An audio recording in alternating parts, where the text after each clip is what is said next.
Bonjour à tous et merci une fois encore d'être avec nous pour cette nouvelle édition de Droit de réponse, votre émission de débat et de décryptage des principaux sujets parus dans la presse en semaine, des sujets et en fait bien sûr l'actualité. Et l'actualité cette semaine dans la presse a été fortement marquée par la situation brûlante à Bamenda, la ville chef-lieu de la région du Nord-Ouest a été le théâtre cette semaine des affrontements entre les populations et forces de l'ordre, des affrontements qui ont atteint leur pic jeudi alors qu'un meeting du RDPC était prévu dans la ville. Bilan de cette journée de vive tension, au moins 3 morts et plusieurs blessés.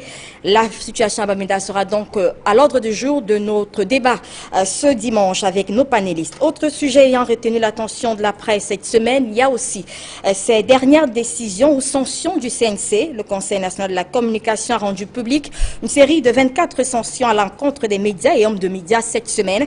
Des sanctions qui cette fois s'illustrent par leur rigidité puisque des journalistes se sont tout simplement radiés de la profession. Cette sortie du CNC est vivement controversée dans la presse, on en parlera également. Et puis l'actualité, c'est aussi tous les mouvements qu'il y a eu hors de nos frontières en Afrique, avec le revirement spectaculaire en Gambie de Yaya Jammeh, ou encore l'actualité au Gabon avec le chemin vers le dialogue national. Des actualités que nous allons également décrypter au cours de cette émission Droit de réponse. Merci d'être avec nous. Et avant d'avoir la revue de presse, nous allons donc découvrir le panel qui nous accompagne ce jour. Nous avons l'honneur d'accueillir ce dimanche l'honorable Marlise Doualabel. Bonjour, bienvenue sur notre plateau. Bonjour, merci de m'avoir convié. Merci d'avoir accepté notre invitation. Autre invité ce dimanche, Anissé Kane, bonjour à vous et merci d'être avec nous. Bonjour, merci encore de m'avoir invité une fois de plus. Alors, j'ai oublié peut-être de préciser que Marlise Doualabel est députée à l'Assemblée nationale, députée du RDPC. Et puis nous avons également Anissé Kane, qui est donc membre du bureau politique du Manidem.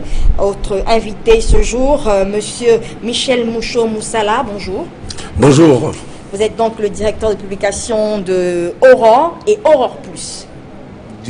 Oui, en fait, directeur des publications. Des publications Aurore et Aurore Plus, voilà. Très bien.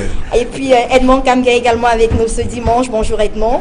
Bonjour Albertine, je dis bonjour à tous les copanélistes. Je salue les téléspectateurs. Notre consultant maison et journaliste à la Nouvelle Expression. Et puis avant donc de continuer avec les débats, nous recevons donc comme d'habitude monsieur Flavien Dongo. Bonjour Flavien.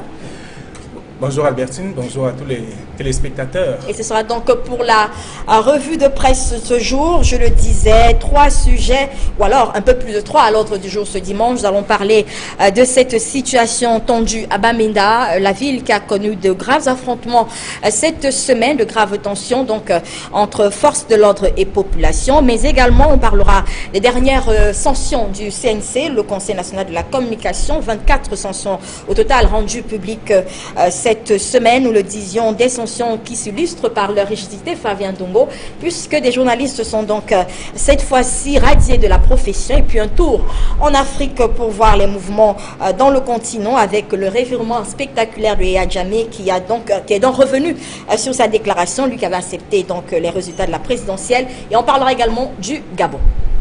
Bien entendu, vous l'avez élucidé d'ailleurs à travers vos propos. La situation ne sera pas facile pour les Camerounais, avec notamment tout ce qu'on a pu vivre au cours de cette semaine qui s'achève.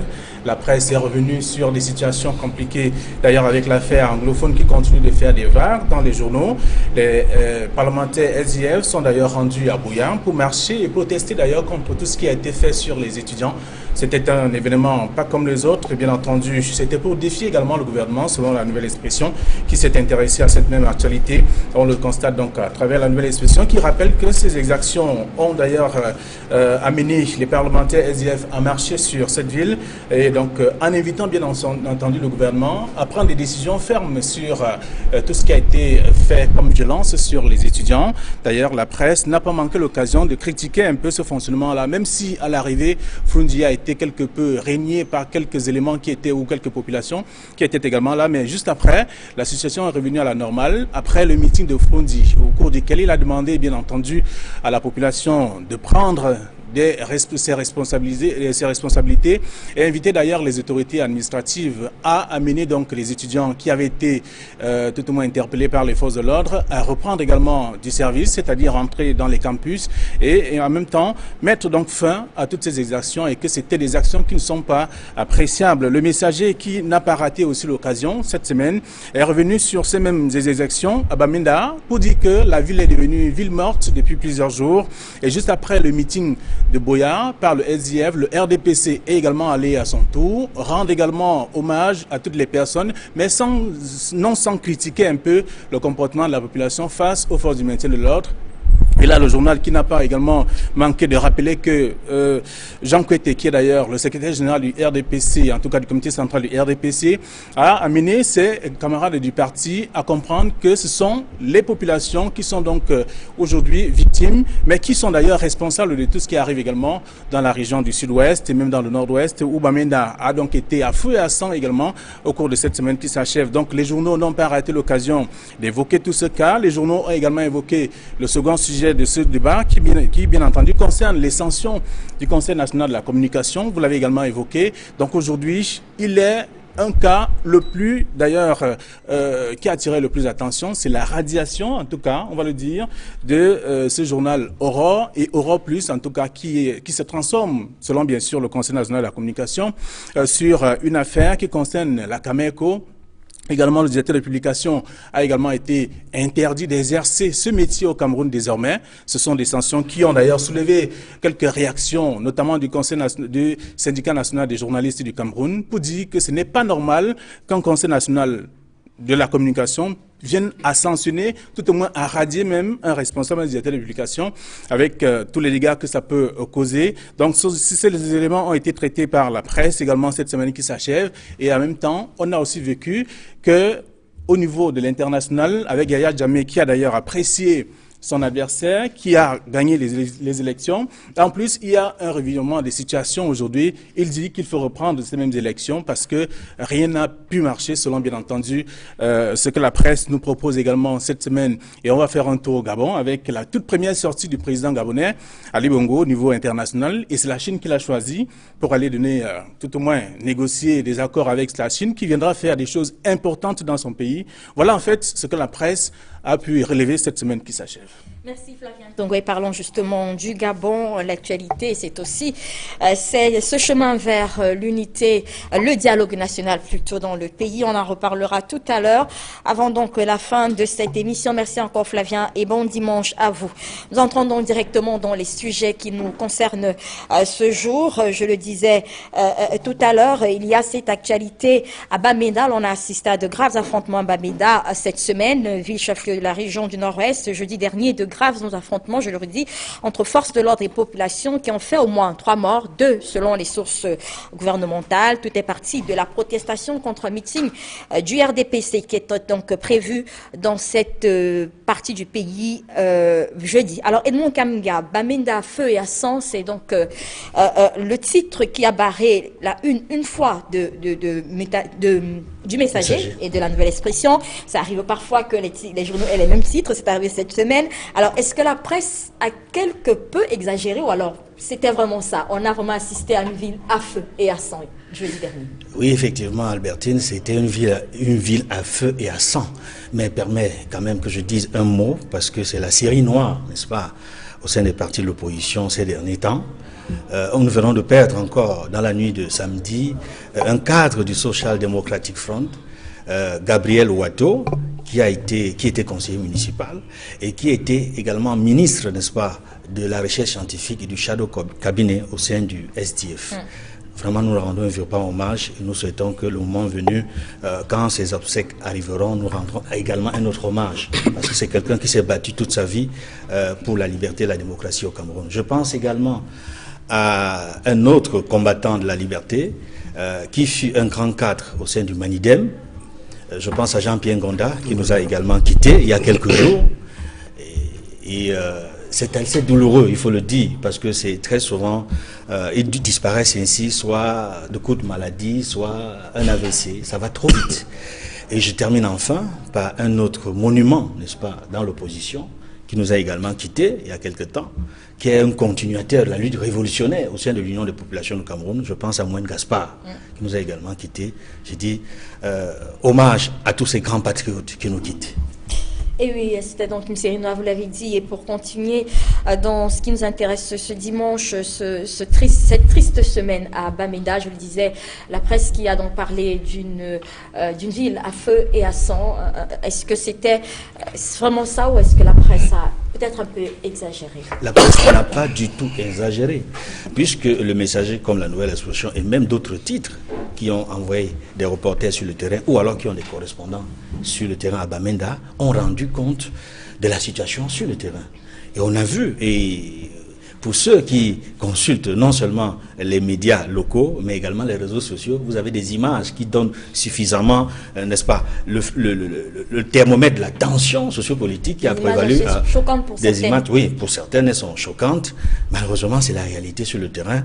Et tout à l'heure, on essaiera d'expliquer pourquoi on en est arrivé là. Mais je dois dire tout simplement que la Nouvelle Expression comme le Messager ont titré de la même façon, à feu et à sang, parce qu'il y a eu des morts, parce qu'il y a eu du sang à Bamenda. Et je dois dire ici, c'est le prolongement d'un certain nombre d'actions, de manifestations qui ont été menées depuis plusieurs semaines. Il y a des grèves des enseignants, il y a les grèves des avocats et d'autres corps sociaux, notamment les commerçants, les benskina et autres, et tous ceux qui estiment qu'il y a la vie chère à Bamenda, c'est vrai, mais aussi dans d'autres localités du Cameroun, qui viennent s'ajouter aux problèmes qu'ils connaissent de manière spécifique dans les régions anglophones.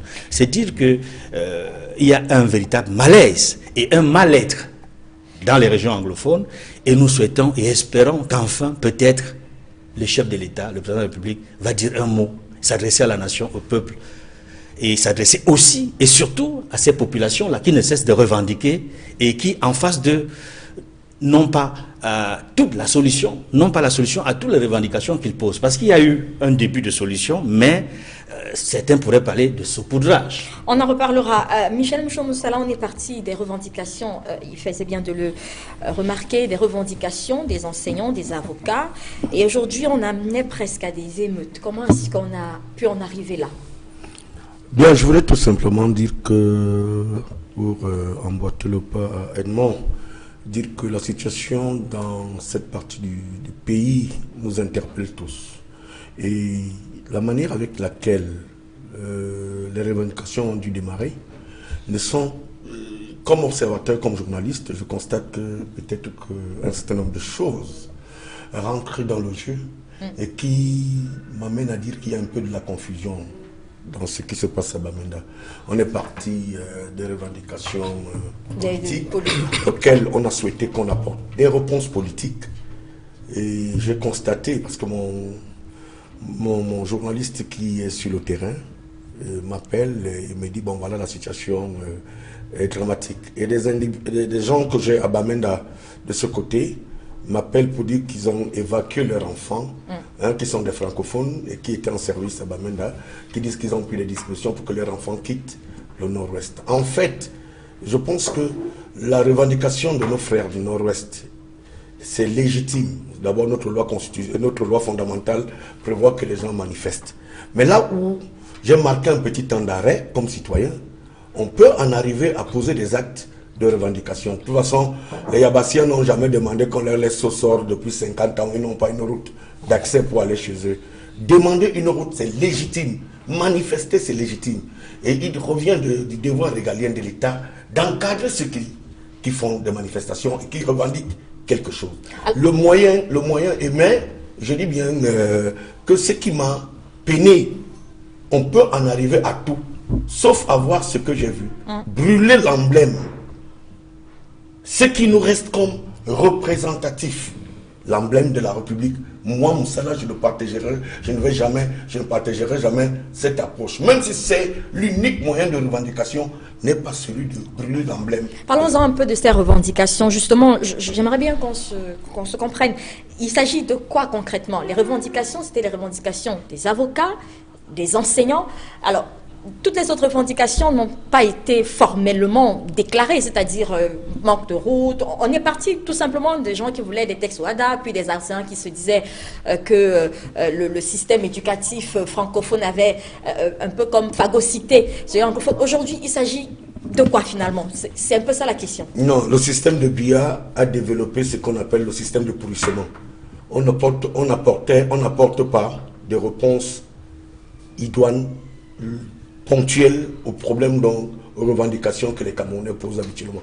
Son système, depuis des années, n'a fait que faire le silence sur un certain nombre de choses. Ce qui est fait qu'aujourd'hui, ça peut se retourner contre ce système, le système du pourrissement. On croyait que, à partir de ce que les avocats ont commencé, les tests OADA, l'interprétation en français, en anglais, un certain nombre de choses, on serait resté dans la logique. Mais au moins, si je m'en tiens à la sortie du ministre de la Justice, garde des Sceaux, il y a eu un début de réponse qui a commencé par être donné en interprétant les tests OADA. En plus, on me dit, dans mes recoupements, je me rends compte même que c'est parti à plus de 4.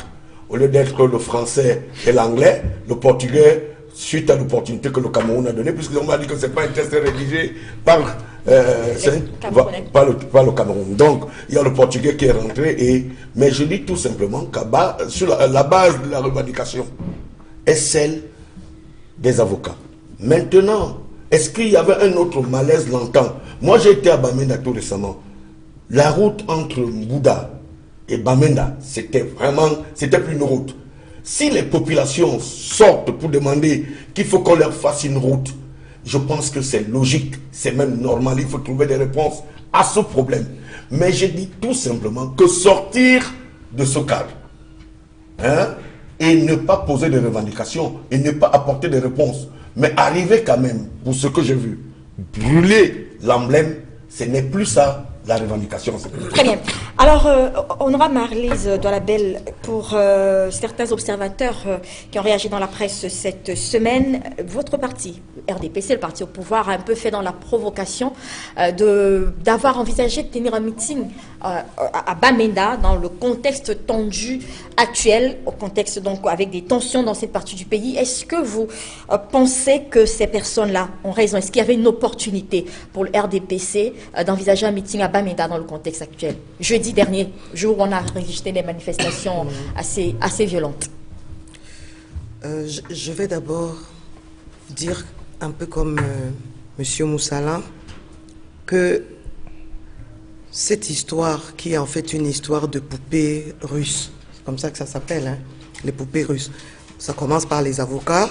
Dès qu'on enlève la première poupée, les enseignants, on enlève la deuxième poupée, les étudiants, et on finit donc par se rendre compte qu'il y a, j'allais dire, la vraie préoccupation qu'on n'ose peut-être pas formuler, mais que certains ont formulé, même qui serait dans le laquelle, cadre dans ce cas-ci?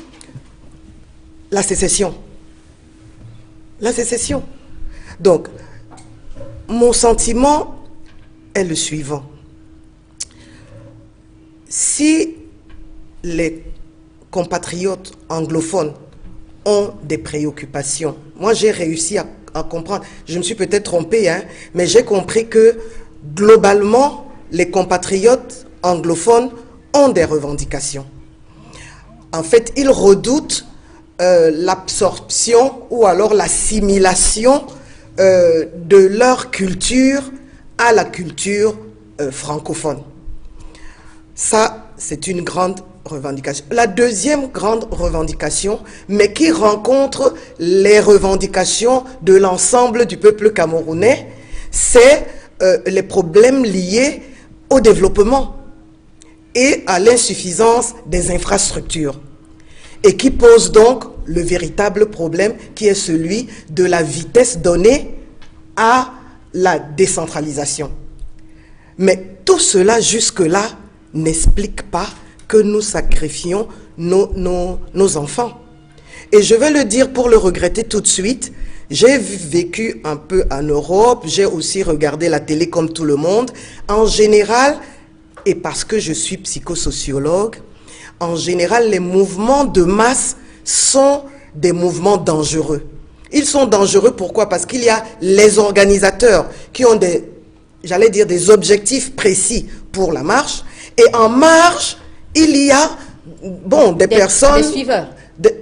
Plus que suiveurs, des déstabilisateurs qui entrent dans la danse et font donc dans la provocation, excitent peut-être la police, etc. Mais même quand c'est comme ça, ça ne mérite pas un coup de feu. Alors, pour revenir au meeting du RDPC... Pour en revenir au meeting du RDPC, là encore, c'est un problème de la compréhension de ce que c'est que la démocratie. Il n'y a aucune raison que le SDF soit accepté à Bamenda pour un meeting, et que quand le RDPC veut organiser son meeting, qu'il ne soit pas accepté.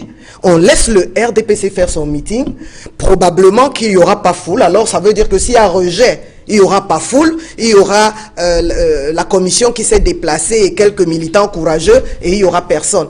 Et c'est ça qu'il faut laisser exprimer. Mais dire qu'on ne veut pas du RDPC pour un meeting, ça, j'ai trouvé ça un peu limite par rapport à la démocratie. Maintenant, stratégiquement, est-ce que c'était indiqué d'aller sur le site, dans un site en pleine ébullition? Voilà, ça c'est une question qu'on peut tous se poser. Mais celle qui est quand même fondamentale, c'est que nos compatriotes doivent comprendre que le RDPC est un parti comme tous les autres partis et a le droit d'organiser des meetings, de passer son message et d'essayer de convaincre les populations. Anissa Ekane, est-ce que le RDPC a été téméraire en allant tenir cette le RDPC n'est pas... Ou alors plutôt a fait dans la provoque en allant faire... C'est de la grosse provocation.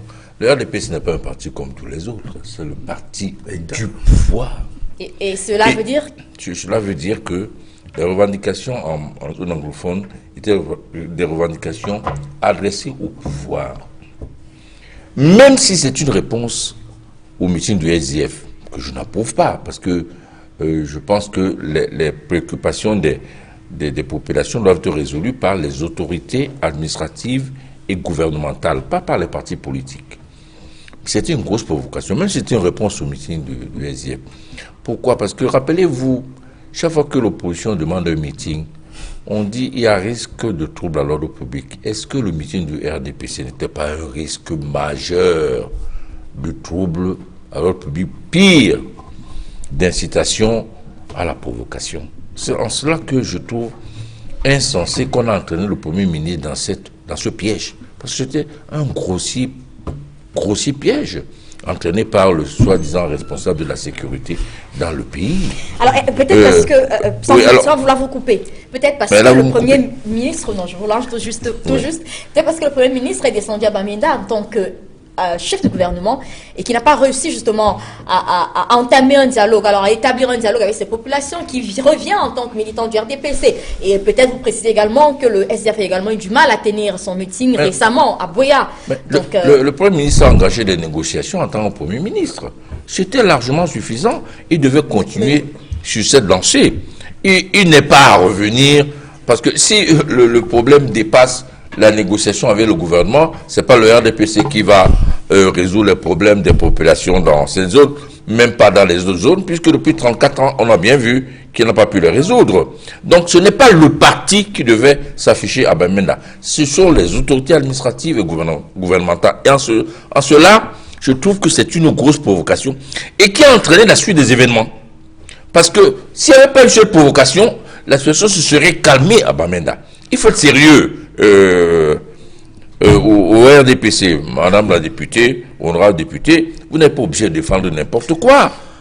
Comment est-ce que Atangandi et ces sbires vont organiser dans une zone en ébullition le meeting du parti au pouvoir? Si ce n'est pas une provocation, je ne sais pas ce que c'est. Je finis, madame, rapidement. Deuxième chose. Elle aborde le problème des revendications collatérales, le fédéralisme, la sécession. Mais justement, vous avez donné du grain à moudre à ceux qui prônent la sécession, en allant les provoquer dans un contexte qui ne le nécessitait pas. On va peut-être revenir tout à l'heure sur On la reviendra. revendication de sécession et de fédéralisme. Edmond Kamgan, réaction aussi. Oui, sur cette question-là, je pense qu'il n'y a pas beaucoup de débat à faire, parce que c'était effectivement de la provocation.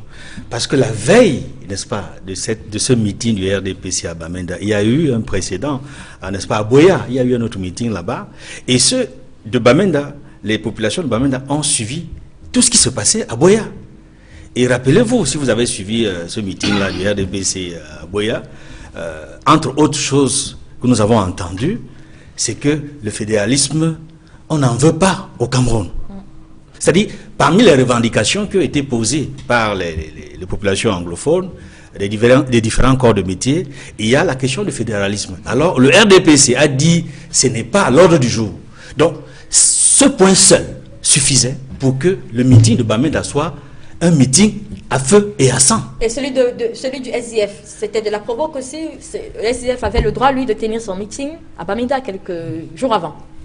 Il ne faut jamais oublier une chose, que Bamenda, c'est la ville où réside le chef de l'opposition camerounaise. Il est en Tarikon, dans Bamenda. Mais il est chef de l'opposition camerounaise, pas le chef de l'opposition à Bamenda. Non, j'ai dit le chef de l'opposition Tout à camerounaise. Il a le maximum de députés de l'opposition, ça c'est connu. Mais je dis, il réside également à Bamenda. Donc il ne peut pas rester insensible à ce qui se passe justifie ce dans meeting. la ville où il se déroule. Et les populations le connaissent bien. Même si elles sont de différentes formations politiques, elles ont souvent vu comment se comporte Ni John Frundi dans différentes situations. Donc on peut comprendre que l'attitude des populations vis-à-vis du SDF soit différente de celle du RDPC. Je dis, ça peut se comprendre. Je ne dis pas que je suis pour ou contre. Ça peut s'expliquer. Ça peut se comprendre, mais même ça peut pas ça peut se comprendre et ça peut s'expliquer d'ailleurs.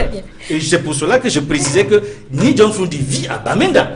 Il connaît ces populations-là. Rappelez-vous, quand les manifestations ont commencé, il est descendu dans la rue pour écouter les populations, pour savoir de quoi il s'agit. Vous savez ce qui s'est passé? Il a reçu des rafales, y compris lui-même, il était en insécurité, et même il y a des gaz lacrymogènes et des tirs à balles réelles sur son domicile. Très bien. En guise de réponse à sa médiation, il sollicitait une médiation entre les autorités et les manifestants. C'est pour cela qu'il faut donner tous ces éléments pour que les gens comprennent pourquoi la situation a été différente, que ce soit lorsqu'il y a le meeting du RDPC et du SDF. Il n'y a pas meilleure défense du SDF, là. Alors, Michel Moussala, est-ce qu'il y a également des pistes que les gens donnent peut-être pour comprendre ce qui s'est passé à Bamenda? Est-ce que le fait que la ville ait été militarisée, fortement militarisée depuis le début de la semaine, est-ce que ça pourrait également, cela a peut-être participé à inciter une certaine violence dans cette ville-là? Parce que la ville, on a vu dans la presse, a été fortement militarisée depuis lundi, depuis les dernières tensions dans cette partie du pays. Je vous ai dit tantôt qu'il fallait qu'on mette les chances de la négociation en amont.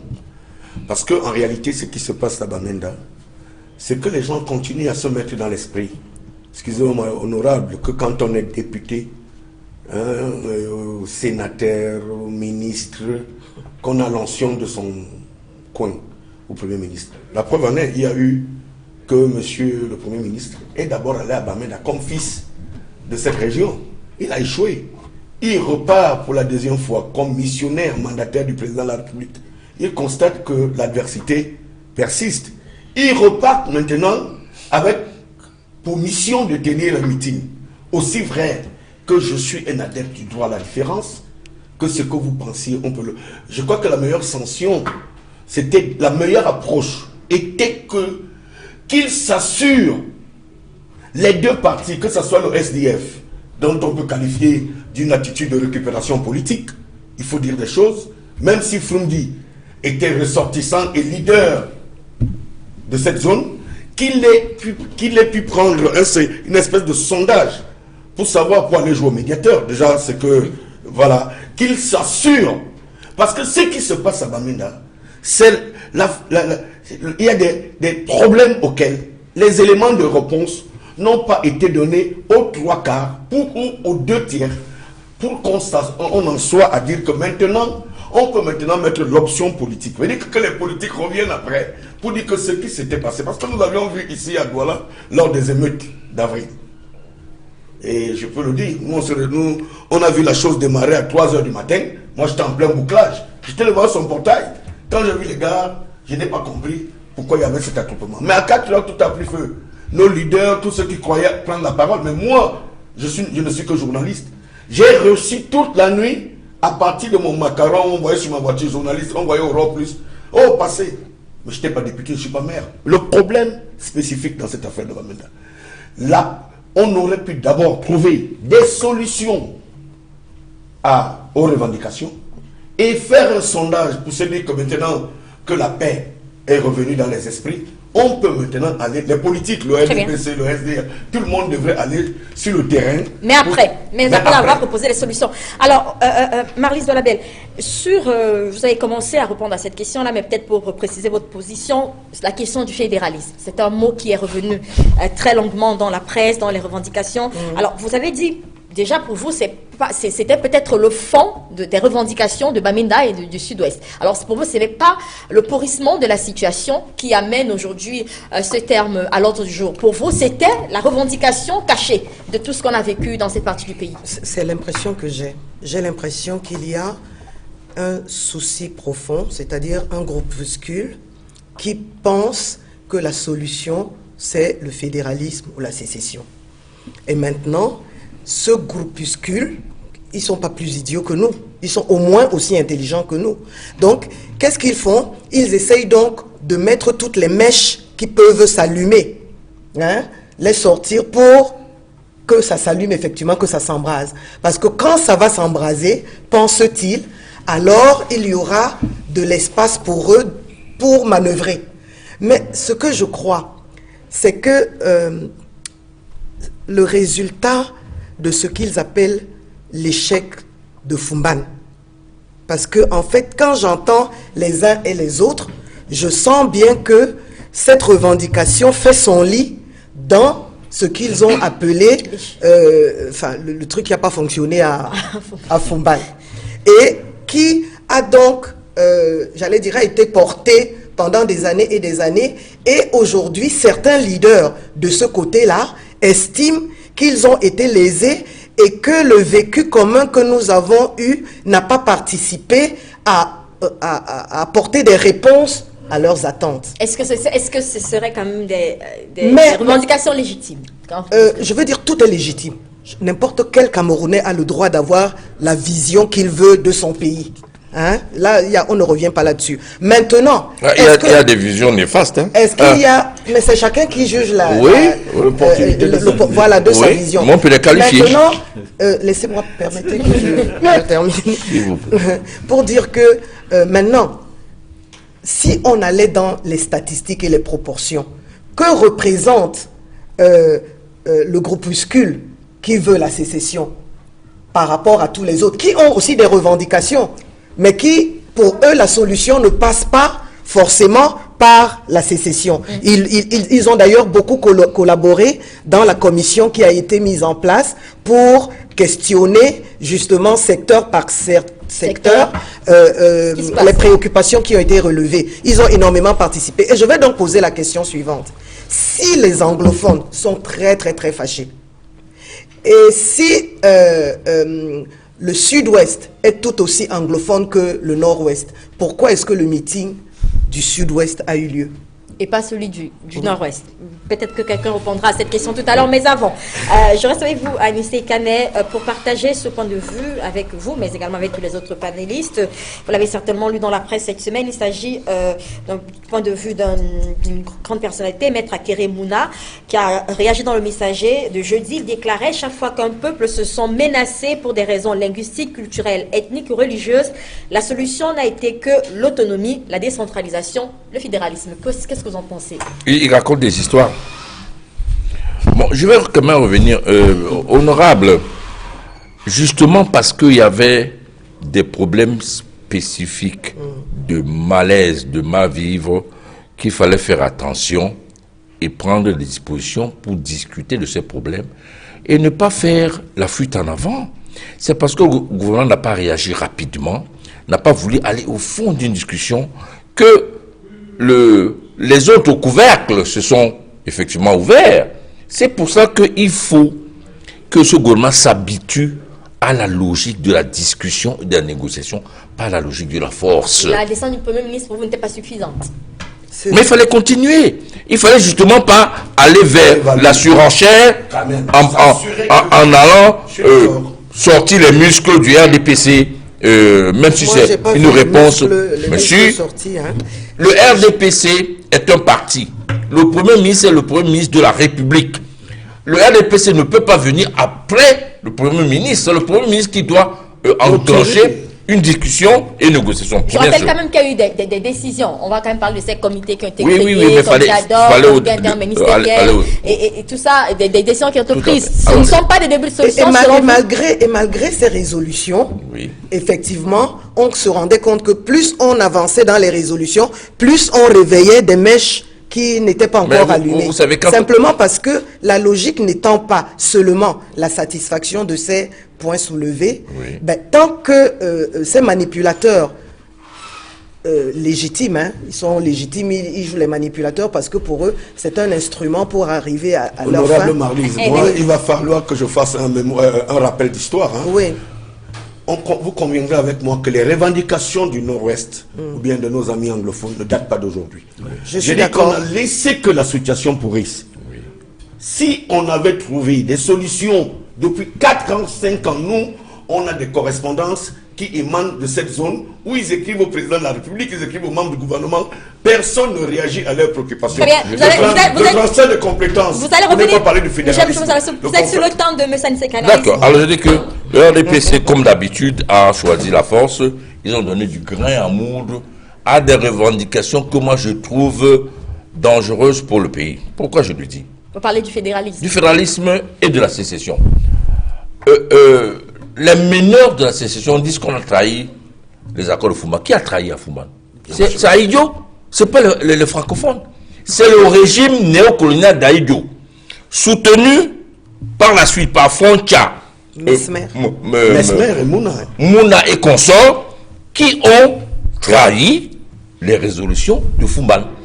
On ne peut pas attribuer à l'immense majorité des Camerounais parlant le français la trahison de Fouman.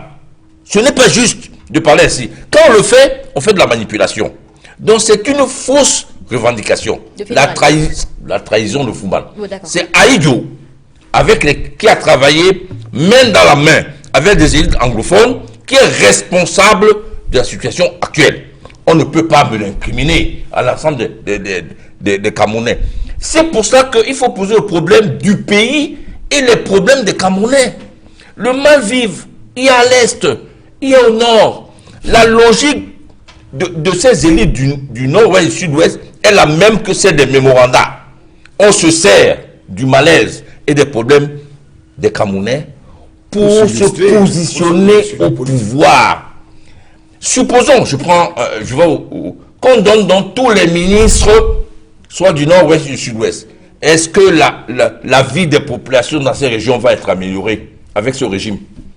Est-ce que lorsqu'on nomme un ministre, il sera chargé de développer sa région? Parce que pour vous, c'est de cela qu'il s'agit, d'avoir des personnes... Ça a été posé que les anglophones ont des petits postes, des postes mineurs, des strapontins dans le pouvoir. Est-ce que c'est une question sérieuse, ça? Est-ce qu'un ministre pour sa région? Edmond Kamga, sur la question du fédéralisme, est-ce que c'est une... Je n'ai pas encore répondu à Mouna, à Kérémé, je reviendrai. Vous reviendrez, vous avez pris assez de temps, on reviendra sur la question. Oui, allez-y. Sur la question du fédéralisme, je pense que c'est une question de fond. Je commencerai par répondre à la question de l'honorable, qui a demandé à savoir pourquoi à Boya, le meeting du RDPC a pu se tenir, et puis à Bamenda, ça n'a pas pu se tenir. Tout à l'heure, je donnais des premiers éléments de réponse. Tout à fait. N'est-ce pas? Je ne sais pas, je ne voudrais pas me répéter, mais je vais avancer. Le contexte est différent. Oui, le contexte est différent. Et puis, il ne faut pas oublier qu'à Boya, il y a l'université de Boya, dont les étudiants ont fait un certain nombre de revendications. Ils ont été tabassés, et puis, la réponse attendue du gouvernement a été de résoudre tous les points que les étudiants ont sollicités. C'est-à-dire, toutes les revendications, que ce soit concernant les primes à l'excellence, que ce soit, n'est-ce pas, l'augmentation, c'est-à-dire que les 10 000 francs qu'on ajoutait au retard, au paiement de la scolarité, le gouvernement a pris en tout cas le chef de l'État, d'après les informations qui nous sont parvenues, le problème a été résolu. Tous les problèmes ont été résolus. Donc, à Boya, il y a des populations qui sont en attente. C'est-à-dire, il y a un préjugé favorable de ce que ces autorités qui arrivent, qui veulent faire un discours après ces mesures-là, il faut les écouter. Peut-être qu'il y a quelque chose de bon encore. Mais malheureusement, il n'y a pas eu des choses bonnes. Il y a, oui, à Boya, je parle de Boya. Je parle du meeting du RDPC. Je parle concernant le sous-système de l'enseignement, il n'y a pas eu de mesures qui soit venues répondre aux préoccupations. Si, il y a eu des avancées que permettez que je réponde. Également intégrées. Permettez que je réponde. Je suis au courant de toutes les résolutions qui ont été prises du comité interministériel. Et je sais ce que les syndicats anglophones ont dit. Enfin, elles ont trouvé insuffisantes et ont estimé surtout que l'attitude... c'est insuffisant, on ne brûle pas un drapeau. Non, écoutez, quand vous posez une question, permettez qu'on vous réponde. J'expliquais donc le contexte qui est différent entre Boya et Bamenda par rapport à l'attente des populations, notamment les populations étudiantines. N'oubliez pas également que les parents des enfants qui sont étudiants à Boya, ils ne sont pas que originaires du sud-ouest, ils sont originaires même des zones francophones. À Bamenda aussi. À Bamenda aussi. Alors, sur la question du fédéralisme... Est-ce que c'est une solution? Oui, le fédéralisme est une solution.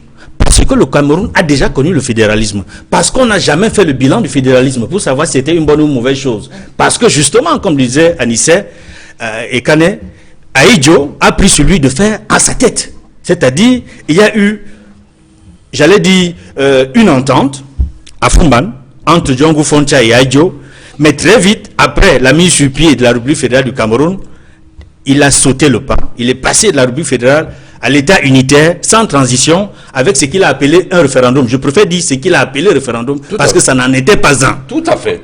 Ça n'en était pas un. Tout à fait. Et puis, il faut comprendre que les problèmes anglophones partent de là. C'est parce que deux entités, deux groupes, Foncha et son équipe, Aïdjo et son équipe, décident de faire quelque chose ensemble. Et puis, à peine on a démarré un mouvement que l'une des entités décide d'en faire à sa tête. Les problèmes commencent à partir de là. Et les problèmes continuent par la suite, parce que Aïdjo s'en va. Sont restés dans le régime. Oui, ça concerne le régime, essentiellement. Tout à fait. Donc, les revendications que font les anglophones, ils n'ont aucun problème avec leurs frères francophones. Ça, il faut le dire. Ils ont un problème avec le régime politique. Tout à fait. Quand ils disent, pour ceux qui disent fédéralisme ou ceux qui disent la sécession, ils veulent quitter la République du Cameroun. N'oubliez pas le terme. Quand ils disent la République du Cameroun qu'ils veulent quitter, c'est parce qu'ils ne se sentent pas concernés par la République du Cameroun. Parce que c'est le nom que portait le Cameroun oriental le 1er janvier 1960. Michel Jomzala, le fédéralisme, est-ce une solution? Ça vous semble une solution aujourd'hui? Peut-être que l'approche politique actuelle crée une certaine antipathie contre pour ceux qui pensent que le fédéralisme serait un crime politique et qu'on rentre dans ça. On rentre en arrière. Je pense qu'il faut être subtil. Ma lecture est celle de relire et peut-être de réécrire une autre forme, qui a même peut-être été écrite selon ce qu'on dit. Quand on parle de transfert de compétences, la décentralisation, qui n'est pas achevée, qui n'a même jamais commencé, parce que j'ai l'impression que qui est en cours, peut-être en cours. J'ai l'impression que nos amis qui écument les postes ministériels à Yaoundé pensent que l'intelligence reste leur seule affaire. Même quand bien même ils prennent quelque chose qui peut être apporté, ne pensez pas que cette posture du gouvernement, du système BIA, parce que moi je dis qu'il y a un système. Quand tu fais partie du système, il y a des choses. Ils lisent, ils font une lecture en amont. Et c'est pourquoi on a parlé de compétences, de transfert de compétences, sûrement venant du fait que la pression venait des revendications de nos frères anglophones, qui voulaient voir revenir sur le fédéralisme. Moi, je pense même pas, pourvu que le Nigeria est une grande nation, il y a le Nigeria vu sur le fédéralisme. Mais je dis que compte tenu, moi je dis qu'on s'embrouille, quelques-uns s'embrouillent. Et moi, je veux vous le dire. Ma position, en tant que journaliste, je le dis, qu'il y ait une décentralisation, qu'il y ait un transfert de compétences, qu'il y ait un certain nombre de choses. Moi, quand je vais à Bamenda, je reste C'est la langue qui parle. Le gars de Bamenda ne parle pas l'anglais avec son frère. Il parle une ethnie. Moi, je suis Banen. J'entends parler quand je vais à Tchang. Le Tchang ne parle pas le français comme langue de communication. Pour dire... On est d'abord camerounais. Est-ce qu'on est parti sur le principe du fait qu'avant que nous ne venions accepter des langues de culture, nous sommes d'abord, on émane et on a un patois qu'on utilise quand on veut communiquer. Il est mort de rire. Peut-être qu'il n'est pas d'accord avec vous. Rapidement, en quelques secondes. Ça m'amuse tout le temps lorsque l'on dit qu'on n'est pas francophone, on n'est pas anglophone, on est d'abord Banen Bassa, Bamileke ou Douala. J'ai dit non. J'ai dit non. Il faut assumer cet héritage. On a été exposé à une culture. Absolument, on a été exposé à une culture. On ne peut pas faire comme si cette culture n'existait pas. Nous sommes francophones, nous sommes anglophones. Nous sommes à la fois francophones et anglophones. Nous devons l'assumer. En même temps que nous assumons nos langues maternelles. Très bien. Très bien. Oui, n'est pas d'accord avec vous. Il faut prendre tout. Il ne faut rien rejeter. Alors, Kamgia, je suis... On ne sait même pas rejeter. Il faut assumer. Vous tombez des nues. Je tombe des nues. Je vais quand même rappeler qu'avant la colonisation, on ne parlait ni français ni anglais. Jusqu'à présent, tu n'as pas répondu à Mouna. Hein? Je vais répondre à Mouna. Premièrement. Deuxièmement, que lorsqu'il a fallu construire ce Cameroun-là, on a d'abord parlé de sa réunification après les accords de Berlin qui ont divisé ce pays-ci. Comment peut-on penser que une centaine d'années, je veux dire un siècle de colonisation, gomme la culture fondamentale d'un peuple? Dans le Mongo, je suis originaire du Mongo, le fleuve sépare une entité naturelle des gars Pongo. On parle la même langue. C'est la colonisation qui nous a aliénés ces langues-là. Et quand on est francophone, qu'on parle français, on doit se désaliéner. Ce n'est pas le contraire. Aujourd'hui, toute la dynamique de renaissance de nos cultures vient justement du fait que nous devons nous désaliéner. Comment veut-on en même temps assumer, dire que je suis d'abord de culture française ou anglophone? Comment peut-on faire même ce fédéralisme sur la base d'une division linguistique coloniale? Nous sommes pour une grande décentralisation. Avec des régions. Il n'y a qu'à le voir pour ceux qui ont avec des régions les Corses viables. L'identité corse a toujours été maintenue. Est-ce que ceci vient m'enlever mon appartenance au MAM? Monsieur Moussala, avec des régions géographiquement harmonieuses, tout à fait, et économiquement viables. 4 grandes régions. Alors, puisque vous avez la parole, alors, je vous en prie. Entre Limbe, Campo, Douala, quelle est la différence culturelle entre ces peuples-là? Est-ce que le fait de parler, encore que à Bamenda, où on parle les langues du pays et le pidgin, combien de Camerounais parlent correctement le français ou l'anglais? Combien? Comment veut-on bâtir l'avenir de l'Afrique sur une colonisation qui nous a fait plus de mal que de bien? Très bien, puisque vous avez la parole juste pour répondre à la question que je vous ai posée il y a quelques instants. Alors, rapidement. Il est mal placé. Oui. Parce qu'il devait suivre l'histoire de ses parents. Tout à fait. Qui ont trahi ce pays. L'UPC demandait la réunification avant l'indépendance. C'est les Mouna, les Tandem et compagnie qui sont responsables du malaise en zone anglophone, pas les francophones. Alors, certains élites francophones sont mal placés de dire « you, francophone ». Alors, Alice, on sort déjà de cette thématique, on sort par là peut-être les solutions. C'est les bénéficiaires des deux systèmes qui se sont installés. Ce n'est pas eux qui pouvaient donner des leçons, même si intellectuellement on peut accepter que c'est des gars qui ont bénéficié des systèmes. Et ils peuvent aujourd'hui venir remettre en cause peut-être parce qu'ils voient qu'ils ne sont plus ceux dont on croyait à l'époque. Ils sont déchus par le système. Par le système. C'est moi qui ai la parole. Malise a la parole. C'est moi qui ai la parole. Oui, allez-y. Monsieur Moussala, c'est moi qui ai la parole. Oui, allez-y, madame. J'ai la parole pour dire que j'ai échangé avec des jeunes qui rigolaient un peu de... Enfin, rigolaient, rire rouge, c'est ce qu'on a dit. Rire jaune. Rire jaune. Le français. Rire jaune. Pour dire que notre débat en fait, ne les intéresse même pas. Parce que eux, ils rêvent donc de ce Cameroun-là, où ils seraient parfaitement et anglophones et francophones. Mais maintenant, moi, je dis que même si on a été exposé que pendant 100 ans, on a subi une influence. Et notre construction mentale obéit à toute cette absorption que nous avons eue. Et les francophones, moi je suis Douala, ma soeur Bakweri est ma soeur, culturellement parlant, mais c'est une anglophone. Quand nous sommes trois, une Bamenda, une Bakweri et moi, elle se sentira plus proche de sa soeur Bamenda que de moi. Parce que on ne sait pas gommer, on n'écrit pas l'histoire avec la gomme. Non, vraiment. Ils ont leur façon d'organiser leur vie, d'organiser leur environnement, j'allais dire de penser, de faire discipline. Parce que c'est un mode de vie. Il ne se passe que le régime RDPC a échoué dans l'harmonisation. S'il vous plaît, je voulais donc dire, je dis qu'on ne nie même si, je vous en prie, même si la vitesse, c'est pas une culture francophone. Je vous en prie, monsieur Moussala. C'est une culture de ma tribu, de mon ethnie. On ne te demande pas de rejeter ta langue. On ne te demande pas. La dame a la parole. Oui, pour dire qu'au finish, en réalité, il faut qu'on réussisse à sortir de là où on est. Parce que même si nous pouvons regretter que la vitesse de la décentralisation n'ait pas été celle qu'on a souhaité, maintenant, si ce problème-là nous amène à nous asseoir pour voir comment remettre, j'allais dire, quelques points sur les i pour que tout le monde se sente impliqué, embarqué, participant, etc.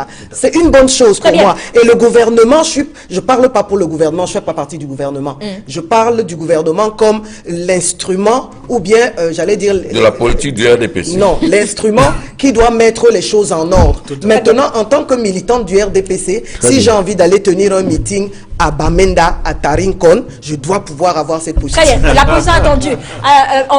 On sort par là. En quelques minutes, monsieur Moussala.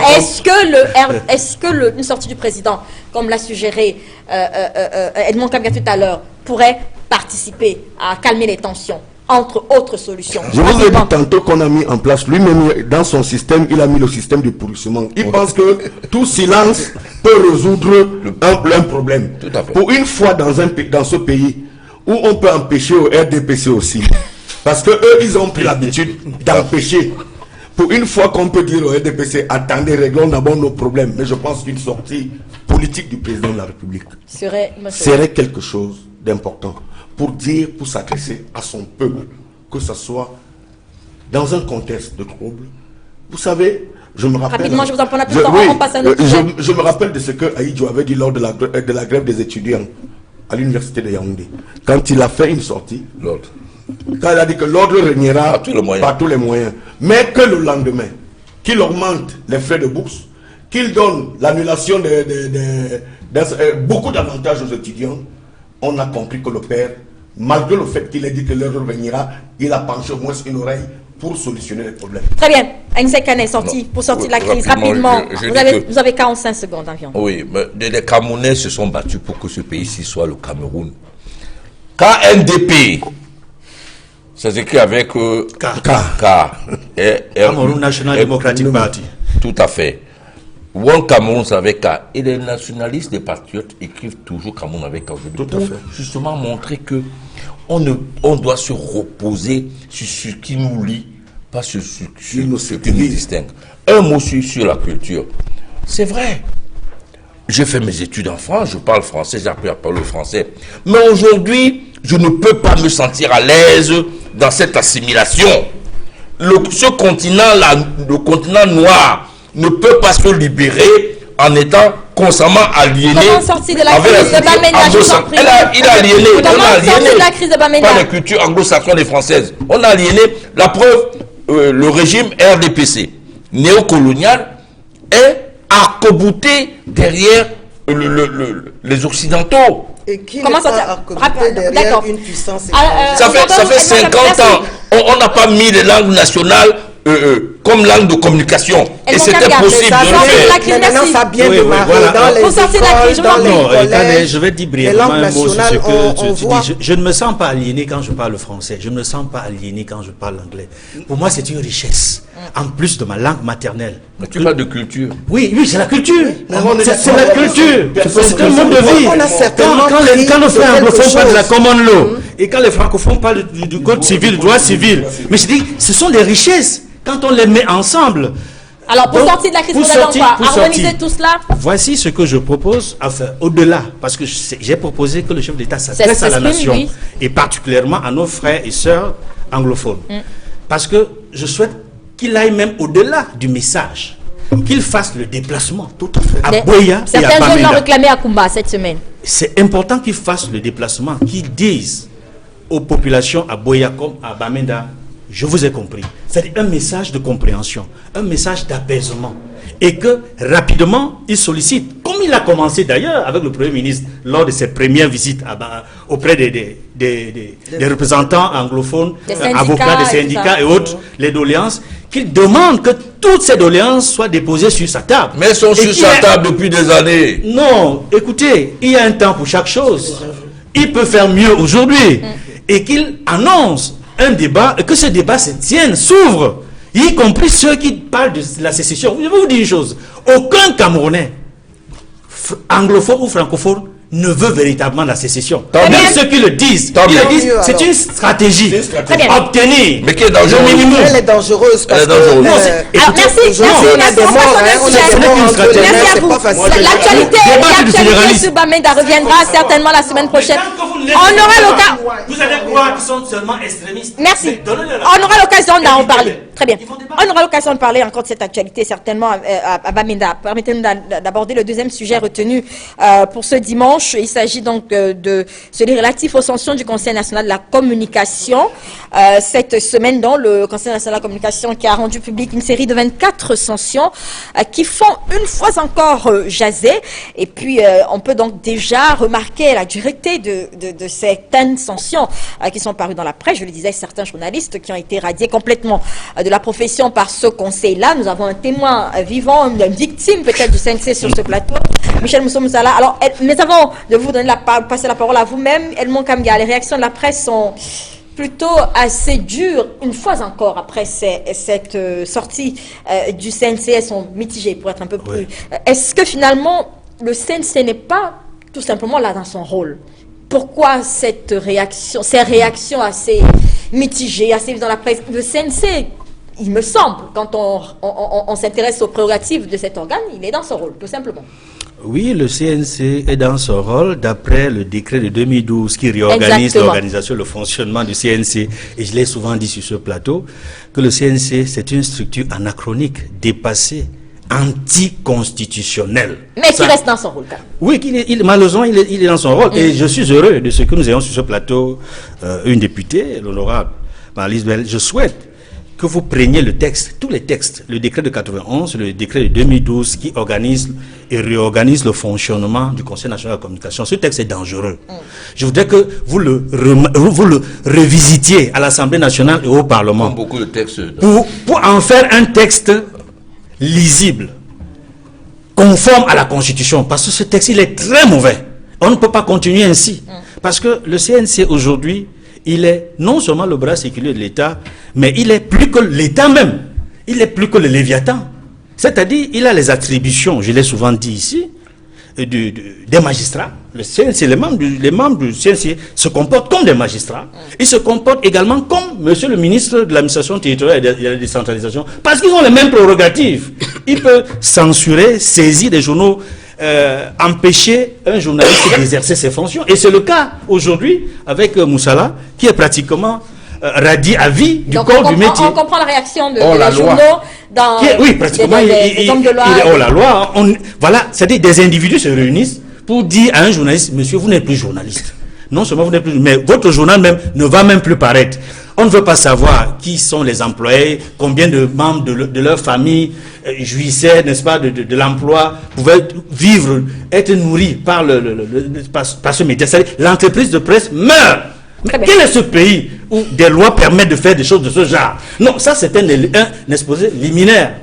Pour dire, on reviendra. Oui, pour dire par la suite, non, pour dire par la suite, oui. Après ce que j'ai dit à Madame l'Honorable, qu'il faut revoir ce texte, qu'il est temps, véritablement qu'il est temps. Non, parce que je le dis à la suite de tous mes confrères, quand vous lisez les journaux, suspendus à vie, vraiment, c'est extrêmement grave les décisions qui ont été prises. C'est extrêmement grave. Donc, il faudrait, tout en reconnaissant, parce que ça, il faut parfois relativiser aussi, tout en reconnaissant qu'il y a, n'est-ce pas, des dérives dans la presse, des dérives qu'on ne peut pas expliquer ni justifier, parce qu'il faut respecter l'éthique et la déontologie. Je dis, ces sanctions, à la limite, sont disproportionnées. C'est-à-dire, il faut faire des sanctions mesurées, acceptables, et faire en sorte que l'entreprise ne puisse pas mourir. Ça, c'est très important.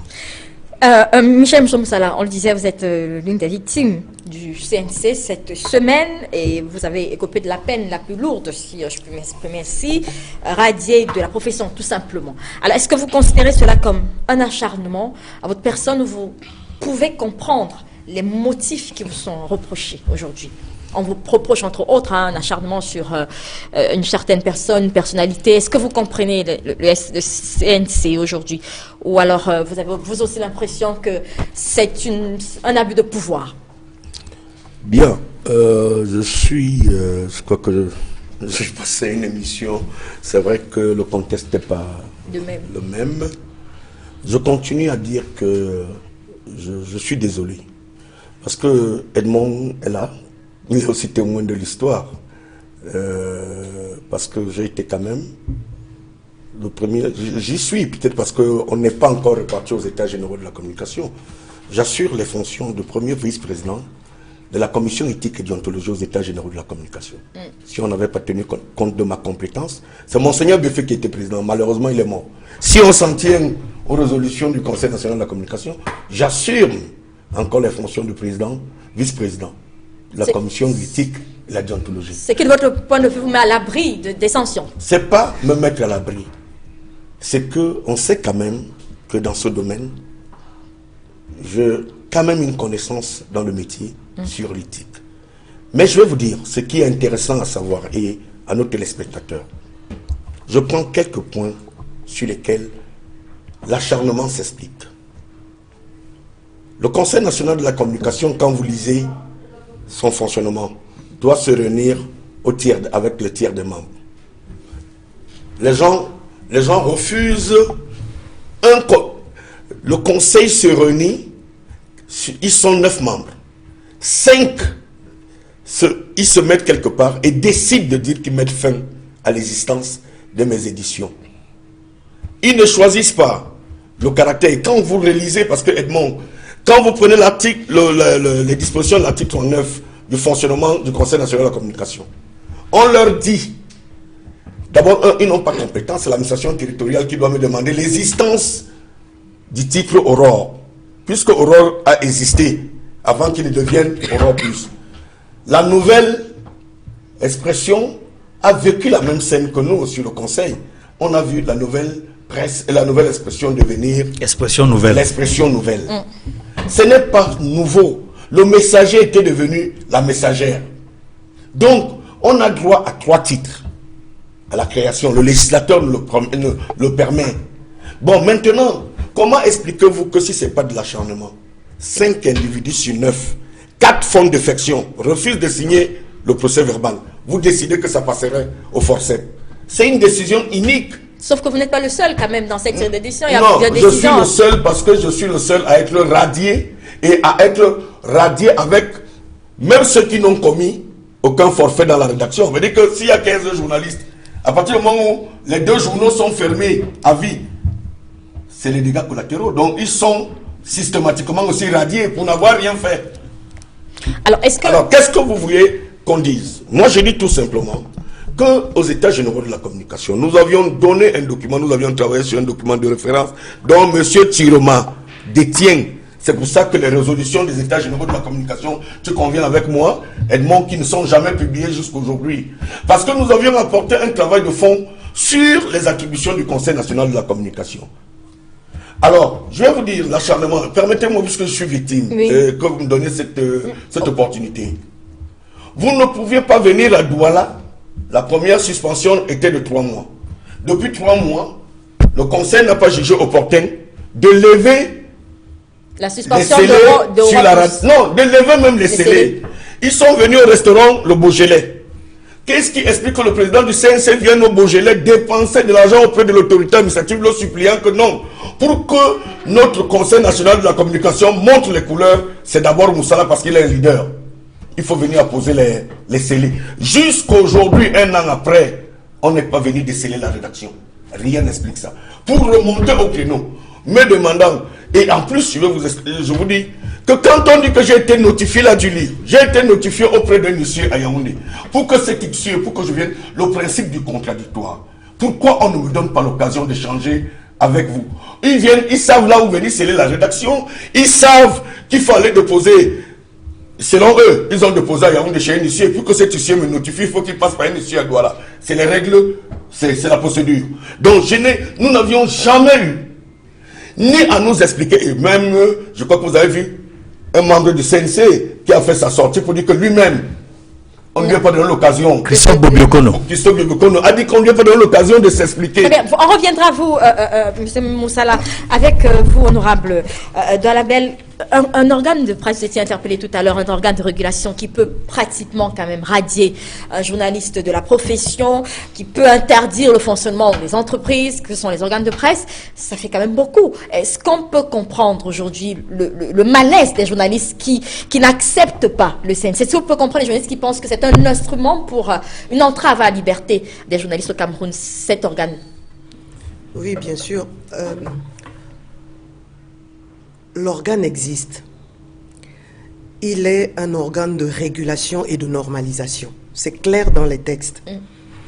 Peut-être que dans le texte, ce que les journalistes dénoncent, c'est le pouvoir démesuré qui est accordé au CNC. Mais normalement, ça doit fonctionner en tripartite. S'il y a un organe de régulation et de normalisation, il y a le ou les syndicats qui s'occupent des conditions de travail des hommes de médias. Il faut un troisième organe qui, lui, s'occupe de la, j'allais dire, de la protection et de la promotion du métier de journaliste. Parce que le CNC est là pour ramener à l'ordre ceux qui s'écartent des textes. Maintenant, là, on est quand même dans une situation de crise où des décisions ont été prises, des actes ont été posés. Je me suis en train de me creuser la tête pour savoir quelle est la démarche qui pourrait aboutir à, j'allais dire, à un compromis. Une table ronde pour revoir un peu les choses, parce que ça n'arrange personne. Il y a des mécanismes qui existent pour... voilà, s'il y a des mécanismes, je pense que les hommes de médias pourraient se rapprocher des députés. Nous sommes là pour que les lois de notre pays soient protecteurs de la protectrices des populations et permettent des corps de métier et permettent un mieux vivre dans notre nation. Donc moi, je pense que c'est une démarche que les journalistes peuvent faire pour rencontrer les députés et discuter avec eux dans le cadre, parce qu'il y a des associations qui nous rencontrent, dans le cadre d'un plaidoyer, si vous voulez. Et à ce moment-là, je pense qu'on pourrait voir avec le CNC ce qui ne va pas. Sur le sujet. Oui, mais nous avons connu la censure avant 90 et même après 90, qui était gérée par l'administration territoriale. Je suis quand même surpris qu'un organe de régulation suspende à vie des journaux et des journalistes, c'est-à-dire décide qu'un journaliste n'est plus journaliste. On est en 2016, mais j'ai l'impression que dans ce pouvoir... Normalement, ça devrait être un peu comme les médecins.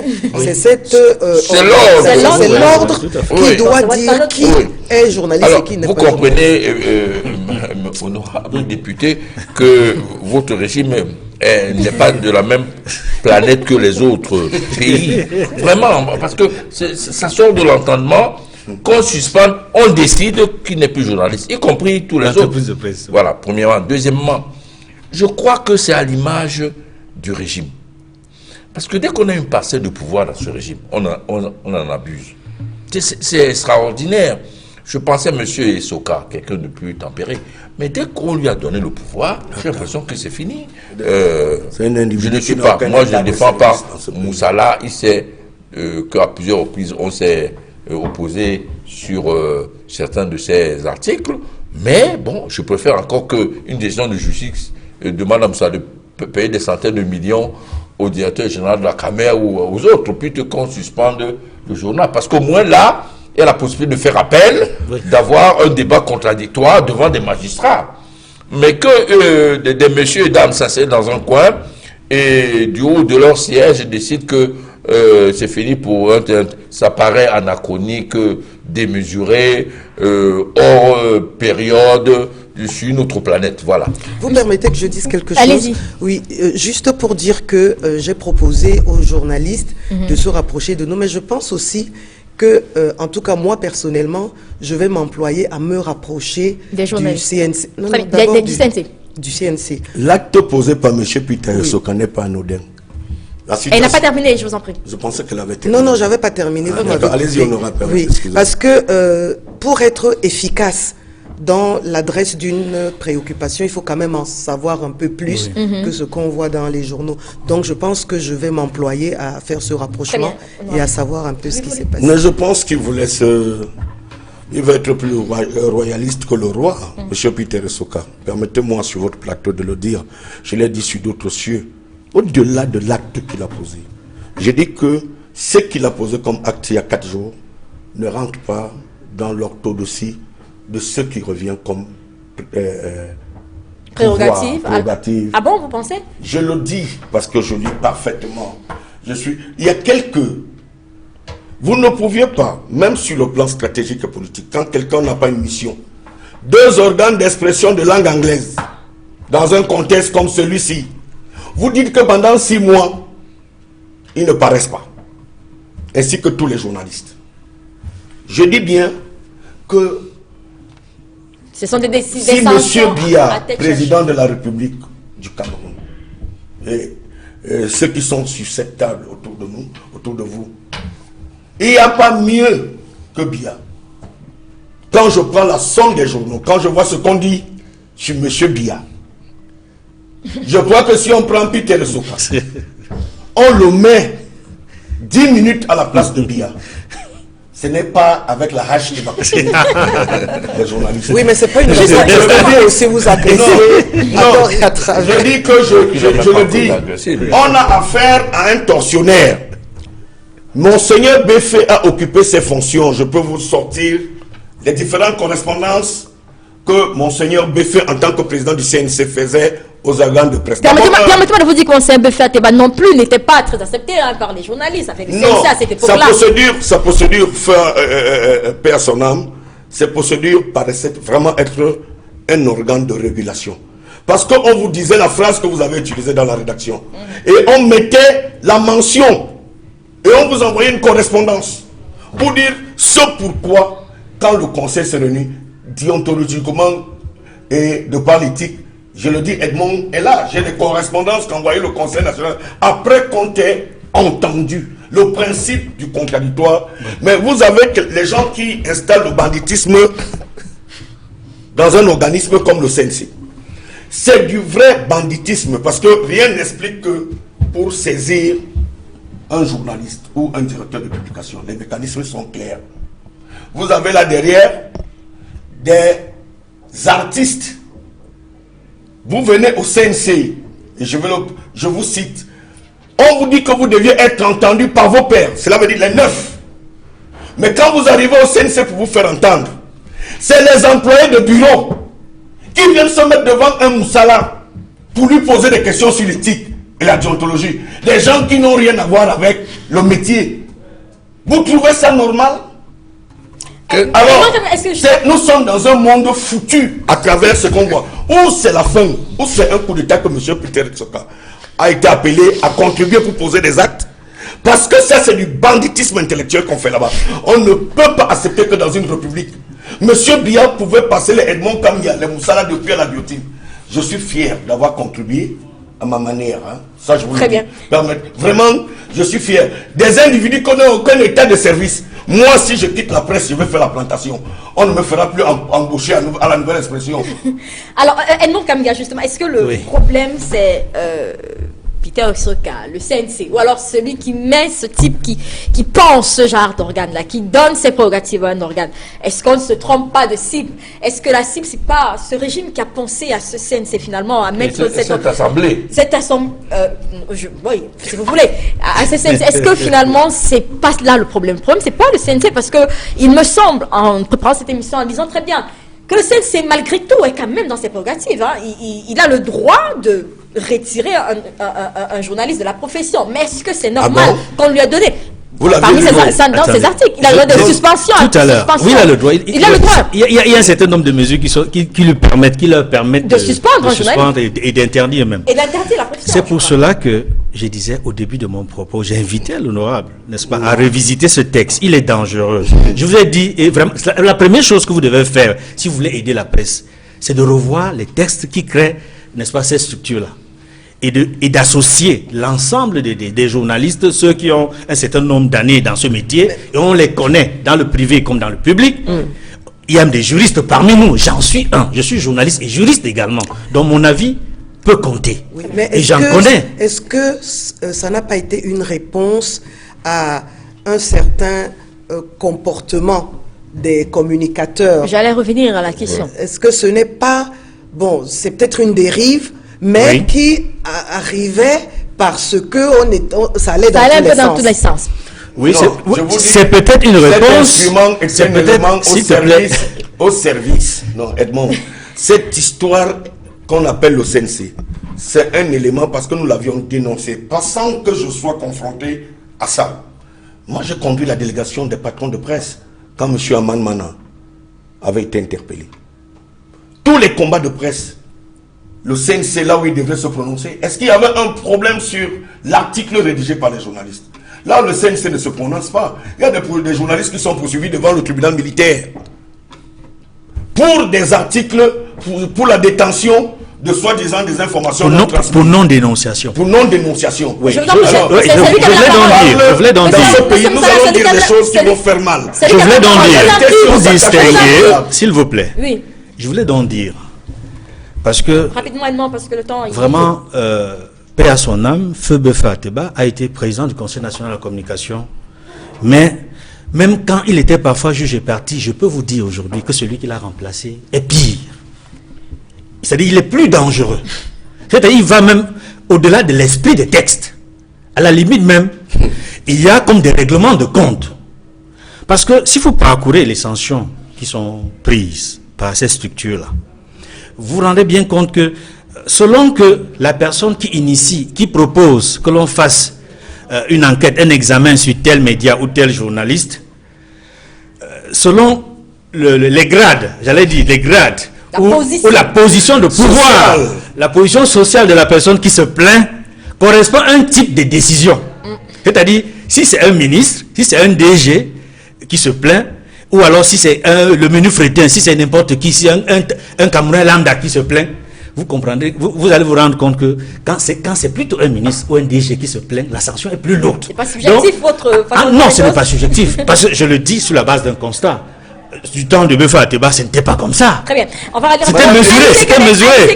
Madame, ce qu'il dit est important. Très bien. Parce que pour dire, pour chuter, oui, rapidement, je vous en prie. Vous ne pouviez pas faire un dysfonctionnement d'une structure d'État, avec où on respecte les clauses, les tests qui vous met en place, où vous acceptiez le jeu. Parce que le Conseil national n'a pas pour vocation être seulement saisi. À la lecture d'un article de presse, à la lecture d'une analyse faite par vous sur ce plateau, ils se saisissent de ça. Je vais vous dire, et vous êtes témoins, qu'il y a au moins 15 journaux qui ont été commués à dire que Moussala, sa maman était gourou. Le CNC n'a jamais... Qu'est-ce que ma mère, mon défunt père et ma mère viennent chercher dans les articles Très bien. Alors, Anissé Kadeb, on sort par là. Est-ce que vous avez quand même l'impression, en tant qu'homme politique, que la presse au Cameroun est peut-être allée à un moment dans tous les sens et qu'il fallait un régulateur, ou qu'il faut un régulateur? Ce qu'il faut réguler, c'est le gouvernement, c'est pas la presse.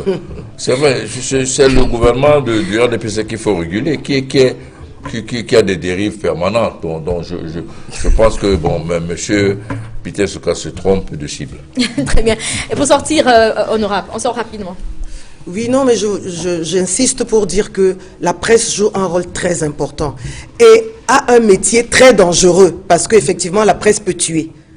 Donc, il est important qu'il y ait régulation, mais qu'il n'y ait pas censure au point de paralyser. Honorable, quand vous lisez le texte créant le CNC, on dit que ceux qui doivent occuper les fonctions là-bas sont reconnus d'une certaine probité. Mais vous avez là-dedans quelqu'un qui était directeur de la presse, en charge de la presse privée au ministère. Pendant qu'on parle d'aide à la presse, il crée 15 titres de journaux qui meurent le lendemain après qu'on ait accordé l'aide à la presse. On ne veut pas que les Moussala parlent. J'ai 34 ans de métier, je sais de quoi je parle. Très bien, merci Monsieur Moussala, Michou Moussala, d'avoir nous avoir permis d'en savoir plus sur ces décisions du CNC, ces sanctions, je le disais, qui font jaser dans la presse, et je le disais, ce sont des sujets certainement sur lesquels on reviendra parce que... Il faudrait que vous reveniez là-dessus, parce qu'il s'agit de la vie de la presse. Très bien.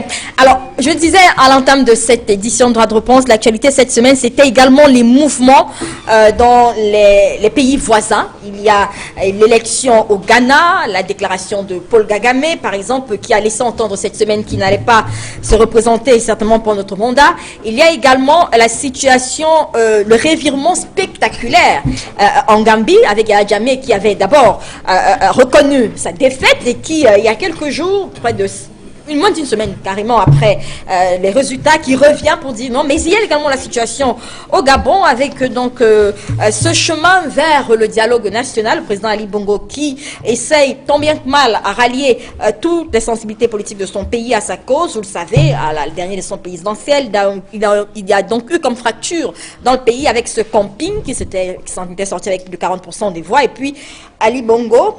Et pour en parler, justement, je propose qu'on commence par le Gabon avant de parler, par exemple, de Gambie avec Yahya Jammeh. Nous avons que Monsieur Jonathan Doutoumé qui nous a rejoint sur ce plateau. Bonjour. Bonjour Albertine. Alors, vous venez tout droit du Gabon, de Libreville. Vous êtes géostratège et vous êtes également géopoliticien. Bon, je pense que vous donnez là des grades universitaires. Oui. Je suis docteur en géopolitique, en géostratégie. Je suis enseignant à l'université Omar Bongo. Exact. Ça, c'est pour ce qui est de la science. Maintenant, laissez parler de la politique. Oui. Je suis porte-parole de Démocratie Nouvelle, un des partis qui ont soutenu Jean Ping. Et puis, j'ai été un des porte-parole de Jean Ping à l'élection présidentielle. J'allais le dire, parce qu'on vous a reçu ici quelques semaines après l'élection présidentielle. Justement, vous étiez là pour soutenir un peu le camping qui était donc allié. Et aujourd'hui, juste avant de, peut-être un peu pour placer le débat, comment se porte le Gabon? Comment se débrouille le président Bongo aujourd'hui, qui a donc fort à faire pour allier tout le monde à sa cause? Vous ne croyez pas si bien dire en disant comment se débrouille le président Ali Bongo. Effectivement, il se débrouille. Parce qu'au sortir de cette élection assez chaotique au niveau du rendu des résultats, le Gabon aujourd'hui se trouve dans un calme apparent, mais un calme fragile. Vous savez, aujourd'hui, au moment où le Cameroun a commencé son année académique, en septembre, ce n'est que maintenant que les jeunes Gabonais ont commencé à aller à l'école. Et je peux vous dire qu'il y a une grève qui perdure au niveau de l'enseignement primaire. Le secondaire fonctionne tant mieux que mal parce qu'il y a une forte présence des enseignants étrangers et les universités n'ont pas du tout repris les cours. Donc la crise qu'il y a au Gabon n'est pas seulement une crise politique, mais aussi une crise économique, sociale et culturelle aujourd'hui, du fait de ce que les Gabonais ne se retrouvent pas aujourd'hui dans la légitimité qui a été accordée à Ali Bongo par la Cour constitutionnelle. Mais ceci étant, Ali Bongo aujourd'hui est le président constitutionnellement établi. Et je pense que lorsque vous dites que j'étais ici pour soutenir un peu le camp de Jean Ping, non, il ne s'agit pas de soutenir un peu. Je soutenais et je soutiens le camp de Jean Ping parce que j'ai appartenu à son écurie politique. J'ai été un des porte-parole et je l'assume. Et je suis fier d'avoir été à ses côtés pour avoir remporté cette élection. Mais il se trouve qu'aujourd'hui, les institutions ont décidé autrement dans notre pays et que la communauté internationale sur laquelle on comptait, qui nous a demandé d'aller à la Cour constitutionnelle, a pris acte du maintien d'Ali Bongo comme président du Gabon. Est-ce que vous êtes déçu? Bon, déçu parce que lorsque les résultats d'une élection sont dévoyés, on peut être déçu. Et en même temps, on se dit, l'intérêt supérieur de la nation vaut plus que tout. bien qu'étant dessus, mais il faut trouver d'autres moyens qui fassent que le pays se mette en marche pour que finalement tous les leviers fonctionnent. Et ces leviers-là, c'est pourquoi Démocratie Nouvelle, qui est un des partis dirigé par M. René Desmaisons, qui a été le directeur de campagne de Jean Ping, et dont je suis le porte-parole, a décidé de s'ouvrir au dialogue proposé par Ali Bongo, mais à l'initiative d'une communauté internationale qui avait pris acte de son maintien au pouvoir et qui l'a encouragé à organiser le dialogue. Alors, on reviendra à vous tout à l'heure. Vous aurez la parole pour cette dernière partie, mais peut-être un mot. Edmond Kamia, le président Ali Bongo, qui a entamé une tournée récemment, et il a choisi la Chine pour commencer. Première sortie, après donc les élections. C'est un signe fort quand même. C'est un signe fort. C'est un signe fort qu'après les élections, ils ne se rendent pas en France, mais qu'ils se rendent dans un autre pays, une autre puissance qui a un droit de veto, la Chine. Et on sait quel rôle joue l'Afrique, les intérêts de la Chine en Afrique, la coopération entre les pays africains, les pays et la Chine ces jours-ci. Donc c'est un signe fort, c'est un signal même sur le plan diplomatique. Et même c'est un message que Ali Bongo adresse à une certaine communauté internationale qui a soutenu Jean Ping. Ça, il faut le dire ici. C'est un message qu'il a adressé à cette communauté internationale. Et je suis heureux de retrouver mon ami Jonathan Toutou sur ce plateau pour être heureux de ce que, peut-être que dans son camp, ils ont mis un peu d'eau dans leur vin, ils ont enfin accepté l'idée du dialogue d'Ali Bongo. C'est la raison pour laquelle, me semble-t-il, peut-être, il va l'expliquer ici, que le leader de sa formation accepte de dialoguer avec Ali Bongo. Ça arrive peut-être un peu tard, mais mieux vaut tard que jamais. Michel Moussala, cette décision que prennent certains acteurs politiques au Gabon qui décident aujourd'hui, ils se disent peut-être que c'est le moment de se dire il faut penser au dialogue national, il faut penser au pays, et c'est salutaire plutôt. Ben, je pense que c'est sage. En Afrique, vous avez vu que tout ce qui est fraction, le fractionnement de notre société est dû au fait qu'il n'y ait pas d'échange. On venait de vivre, je dis, une situation à laquelle je dis qu'il n'y a pas d'échange. Mais je pense que c'est pas mauvais qu'en Afrique, qu'on s'asseye à un moment donné, qu'on en débatte. Je suis la situation en RDC. Elle est explosive. Vous voyez la situation dans beaucoup de pays. Je pense que le dialogue, au-delà de l'atteinte, c'est d'abord la finalité de la politique, c'est s'exercer sur le citoyen. Et si le citoyen n'a que l'esprit à l'affrontement, je pense que notre culture africaine nous a permis de voir comment est-ce que le débat, le dialogue autour d'une table peut apporter une situation positive. Monsieur Bongo, qui venait d'être, selon lui, ou bien selon, moi j'ai pas été à l'élection gabonaise, mais de par l'observateur que je suis, mal élu, ou viennent à dire que non, même étant mal élu ou bien élu, j'accepte de tendre la main à ceux dont hier ne m'acceptaient pas. Mais ceux d'hier qui n'acceptaient pas la posture de M. Bongo et qui estiment qu'ils peuvent au moins aller le rencontrer, qu'ils écoutent, parce que dans la confidentialité de l'entretien, ce que je peux ne pas dire publiquement, je peux le dire quand nous sommes deux. Je peux prendre même des engagements et dire à Edmond, comme il n'y a que l'histoire là, je fais les 5 ans là, vous resterez vous battre. Honorable Marlisbeth, est-ce que c'est justement ce qu'on recherche aujourd'hui en Afrique, savoir dialoguer, à un moment se dire, ok, les élections sont passées, peut-être faut penser, il faut mettre la paix du pays en avant plutôt que les intérêts des acteurs politiques, par exemple? La situation dans la CEMAC m'inquiète beaucoup. Parce que, bon, jusqu'à présent, Dieu merci, et je touche du bois, j'espère que ça ira aussi pour vous. Pour l'instant, nous avons encore nos deux jambes bien en place. Mais quand on regarde autour de nous, tout le monde est un peu déstabilisé. Et je me pose donc la question de savoir si le mode de gouvernement ou le mode du choix de nos dirigeants est vraiment celui qui est adapté. Parce que si à chaque fois, il y a des contestations graves, et après, il y a du raccommodage, du dialogue. Est-ce que c'est efficace à la fin? Est-ce que ça va avoir de la cohérence? Parce que quand chacun se présente, c'est quand même avec une offre politique, avec un projet social. Alors, s'il faut à la fin, finalement, faire un patchwork qui n'a pas de... J'ai l'impression que c'est avant qu'il faut parler et dire... comment on va procéder pour arriver au choix de nos... Mais le modèle occidental commence à me... Lui aussi poser problème. Poser problème. Alors, pour revenir à votre cas, René Nemezo-Bian, pourquoi choisit-il aujourd'hui de suivre le dialogue, justement? Qu'est-ce qui a déterminé ce choix-là? Bon, mais je pense que ce n'est pas René Nemezo-Bian qui choisit. Vous savez, on est dans un appareil politique. La position du leader peut être mise en minorité par un certain nombre d'instances du parti. Au niveau de notre parti, ça, par exemple, le bureau politique, le Congrès. Mais il se trouve qu'à un moment donné, légalement, je pense que le parti avait jugé que les élections étaient terminées après le rendu de la Cour, qui est la dernière institution, et je vais emprunter l'expression de mon ami ici que j'ai entendu. Vous savez, la Cour constitutionnelle au Gabon est plus que l'État. La Cour constitutionnelle dépasse même le Léviathan, comme il a dit.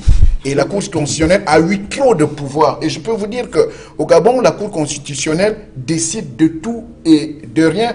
Ça veut dire que même en matière du recensement des populations, c'est la Cour constitutionnelle qui n'a aucune compétence en matière de statistiques et de démographie qui vient valider et corriger les résultats des recensements. Aujourd'hui, la Cour constitutionnelle qui doit juger de la constitutionnalité des lois qui est véritablement son rôle est aujourd'hui le censeur des élections, qui organise les élections. Donc à partir de ce moment-là, dès que la Cour s'est prononcée et que la communauté internationale avait pris acte du maintien d'Ali Bongo, nous nous sommes dit qu'il n'y avait pas une autre voie pour maintenir le pays en paix que de dialoguer. Ça a été cela. Ça nous vaut ce que ça nous vaut au niveau des autres collègues de l'opposition, mais nous disons que nous n'avions pas rallié Ali Bongo. On ne dialogue pas avec quelqu'un qu'on rallie. Si on voulait rallier Ali Bongo, on aurait fait une déclaration en disant nous le rejoignons dans la majorité présidentielle. Ce n'est pas le cas. Nous disons nous devons dialoguer. Et pourquoi nous devons dialoguer? Parce qu'aujourd'hui, le Gabon a une constitution tout à fait monarchisante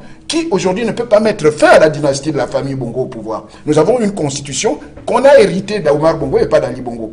Et qui ne prévoit ni des élections à 2 tours, qui ne prévoit ni des limitations du mandat. Et nous disons, pour donner une nouvelle force aux institutions du Gabon, il faut arriver à la rédaction et à l'adoption d'une nouvelle constitution par la voie, référendaire et non par la voie parlementaire des députés bricolés au Gabon. Vous donnez là les termes de votre négociation. Oui, donc nous disons, nous voulons arriver à une nouvelle constitution qui fasse revenir les élections à 2 tours, qui fait au moins une limitation des mandats et qui redéfinisse au moins les missions des institutions en charge des élections avec une séparation nette des pouvoirs. Mais vous avez aujourd'hui au Gabon un découpage électoral au niveau de l'Assemblée nationale et des assemblées locales, tel que le PDG, dès que vous allez à une élection, par le simple fait du nombre d'élus dans la province du Haut-Togo et dans le Goué-Lolo, vous avez 32 députés au moins qui sont attribués au PDG. Et nous disons que ça ne peut pas continuer. Il faut arriver à un nouveau code électoral, à un nouveau découpage électoral. Mais nous n'allons pas à ce dialogue la fleur au fusil. Nous disons, avant d'aller au dialogue, nous avons posé un certain nombre de préalables pour décrisper l'atmosphère politique. D'abord,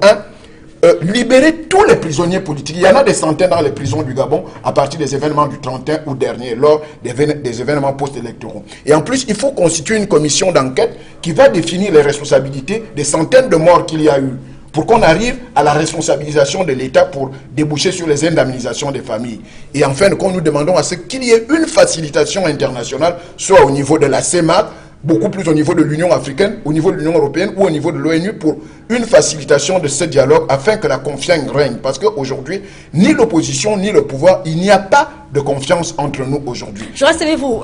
Comment est-ce que vous voyez aujourd'hui la posture de Jean Ping avec qui vous avez cheminé? Comment est-ce que vous appelez sa position? On apprend par exemple que lui aussi il tiendra un dialogue national entre le 18 et le 23 décembre et qu'il n'a pas toujours flanché sur sa position. Comment aujourd'hui vous avez mis de l'eau dans votre vin, comme on l'a dit, comment est-ce que vous percevez cette posture du candidat malheureux, selon les institutions du Gabon, à cette élection présidentielle? Bon, nous pensons que Jean Ping est un acteur politique majeur et qu'il est aujourd'hui entouré aussi d'un certain nombre d'acteurs qui connaissent mieux le milieu politique du Gabon. Nous respectons sa position. Jean Ping aujourd'hui dit ne pas vouloir dialoguer avec Ali Bongo, c'est vrai. Et nous pensons, il a proposé un autre dialogue, ça c'est vrai. Mais nous disons aussi on ne dialogue pas avec ses propres partisans. Si vous dialoguez avec vos propres partisans, ça devient une espèce de... Comment vous appelez? C'est beaucoup plus une concertation qu'un dialogue. En politique, le dialogue suppose deux forces opposées qui doivent mettre sur pied, qui doivent mettre à plat un certain nombre de dispositions. Et nous pensons que si M. Jean-Ping, ce qui est une bonne chose, organise son dialogue, et que de l'autre côté aussi, nous acceptons le dialogue proposé par Ali. Parce que le vrai problème, c'est relève du niveau de la légalité.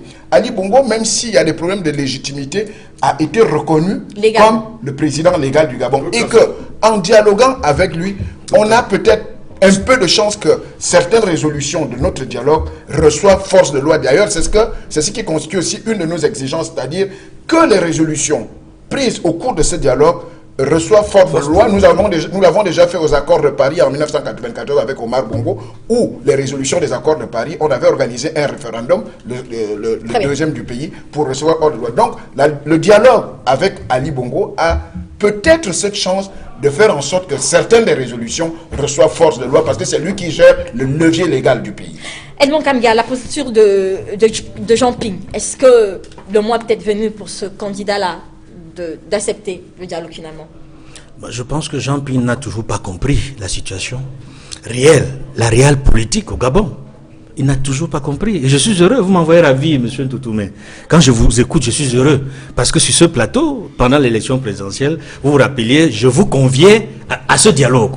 Parce que justement, vous aviez la possibilité, dans un tel dialogue, de poser vos doléances et de faire des exigences telles que la prise en compte pourrait permettre à votre formation politique d'avoir la possibilité non seulement de modifier ou de faire réviser la Constitution, mais également de poser les bases d'un code électoral consensuel qui permettrait d'avoir des élections libres, transparentes et plus justes. Et je crois que c'est le sens de vos propos. Je le disais ici sur ce plateau. Donc c'est une très bonne chose. Par rapport à Jean-Ping, il faut revenir à ce personnage quand même atypique, il faut le dire. Comme opposant, parce qu'il est différent de tous les autres opposants que j'observe en Afrique.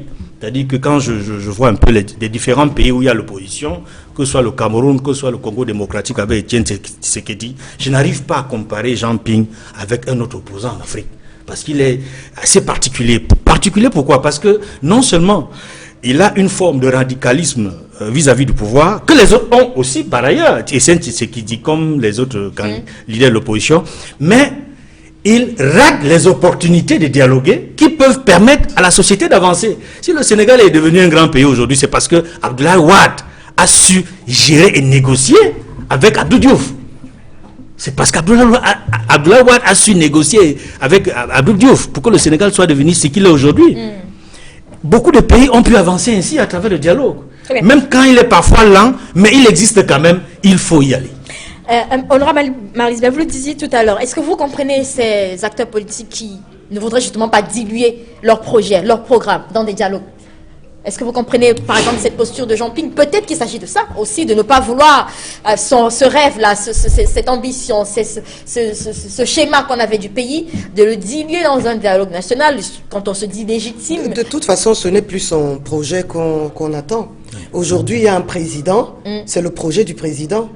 Donc quand il dialogue, c'est simplement, il montre de l'ouverture. Oui.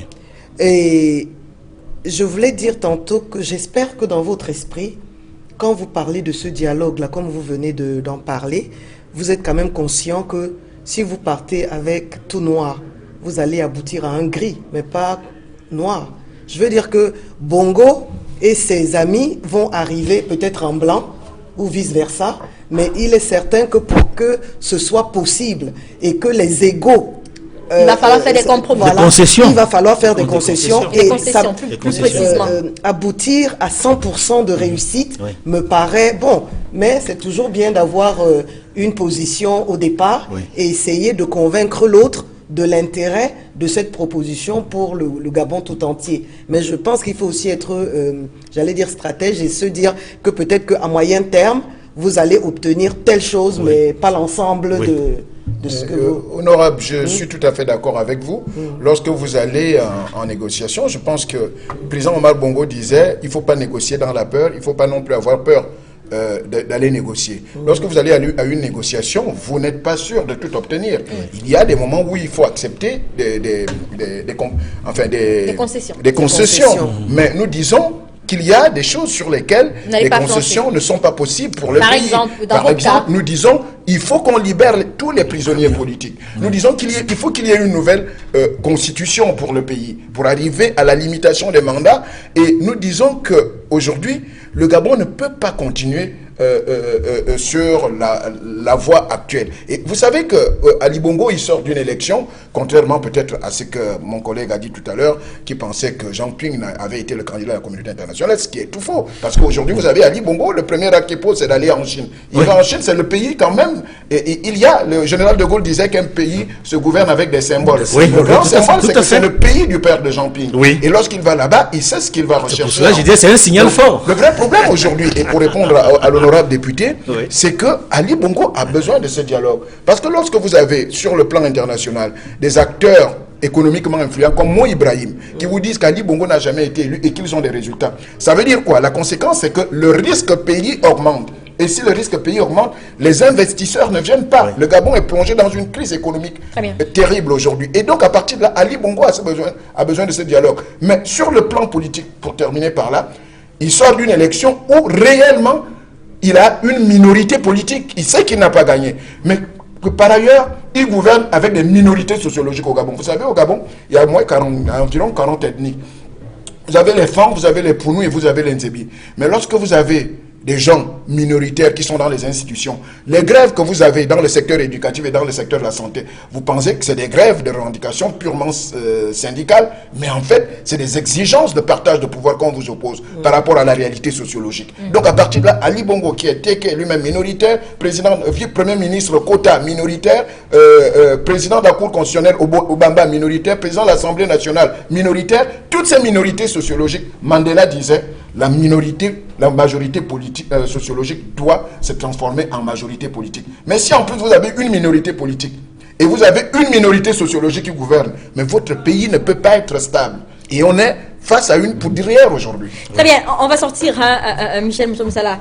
Ali Bongo ne peut véritablement pas diriger son dialogue, sans rallier.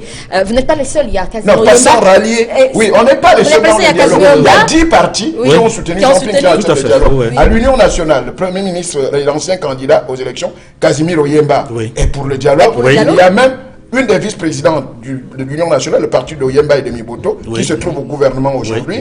Mais il y a aussi le monseigneur Mike Jotan, qui est aussi un des vice-présidents de l'Union nationale. Donc ça signifie que la classe politique, aujourd'hui, se divise sur cette question du dialogue au niveau de l'opposition. Mais au niveau du pouvoir aussi, il y a des gens qui sont contre le dialogue. Parce qu'ils savent que à partir du moment où on aura pris certaines résolutions qui vraiment engagent la vie de la nation, il faut forcément qu'il y ait, par exemple, un gouvernement de réconciliation nationale ou d'union nationale pour appliquer les résolutions du dialogue. Donc, c'est eux qui vont perdre un certain nombre de sapontins. Et il y a, malheureusement, du côté d'Ali Bongo, ceux qui ne sont pas pour le dialogue aussi. Mais cela facilitera peut-être le gouvernement, ça facilitera peut-être le mandat d'Ali Bongo d'avoir toutes ces sensibilités avec lui pour mener à bien son projet ou son programme.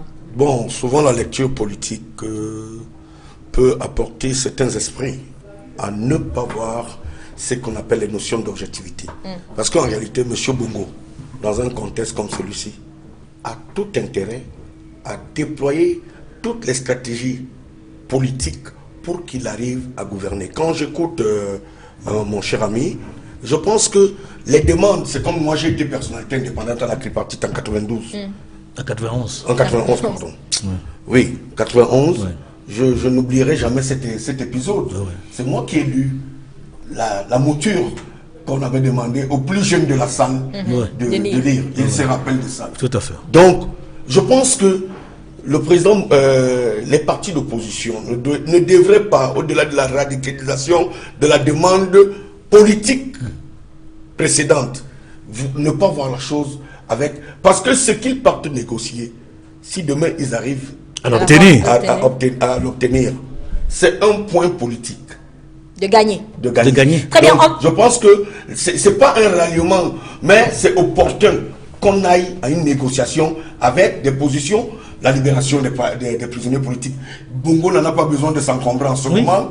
La relecture de la Constitution C'est pas un changement. Pendant la campagne électorale, il s'en montrait favorable d'ailleurs. Très bien. Il s'en montrait d'ailleurs favorable. Alors, donc, je pense que on va sortir de cette émission, Tout à mais fait. avec une question pour chacun sur ce revirement spectaculaire qui défrait la chronique. Yaya Jammeh. En Gambie, Yaya Jammeh, je vais commencer par vous, honorable. Je ne sais même pas comment poser cette question. Qu'est-ce qui s'est passé? On peut se poser la question. Qu'est-ce qui s'est Moi, passé? je pense que l'organe en charge des élections a quand même embarrassé. Les résultats sont sortis. Le président battu a félicité Oui. le gagnant, Le vainqueur. Maintenant, l'organe revient pour dire que non, finalement, ils se sont rendus compte qu'il y a une erreur dans le décompte des voix et que c'était la porte ouverte, la faille pour que notre ami, qui était déjà très mal d'être sorti de cette façon, s'y engouffre pour redemander une élection, de revenir sur l'élection. Oui, qu'est-ce qui s'est passé? il faut que les gens laissent que l'Afrique s'inscrive dans la modernité démocratique. Je ne peux pas comprendre qu'un individu qui reconnaît sa défaite, Oui. félicite son Son adversaire, adversaire.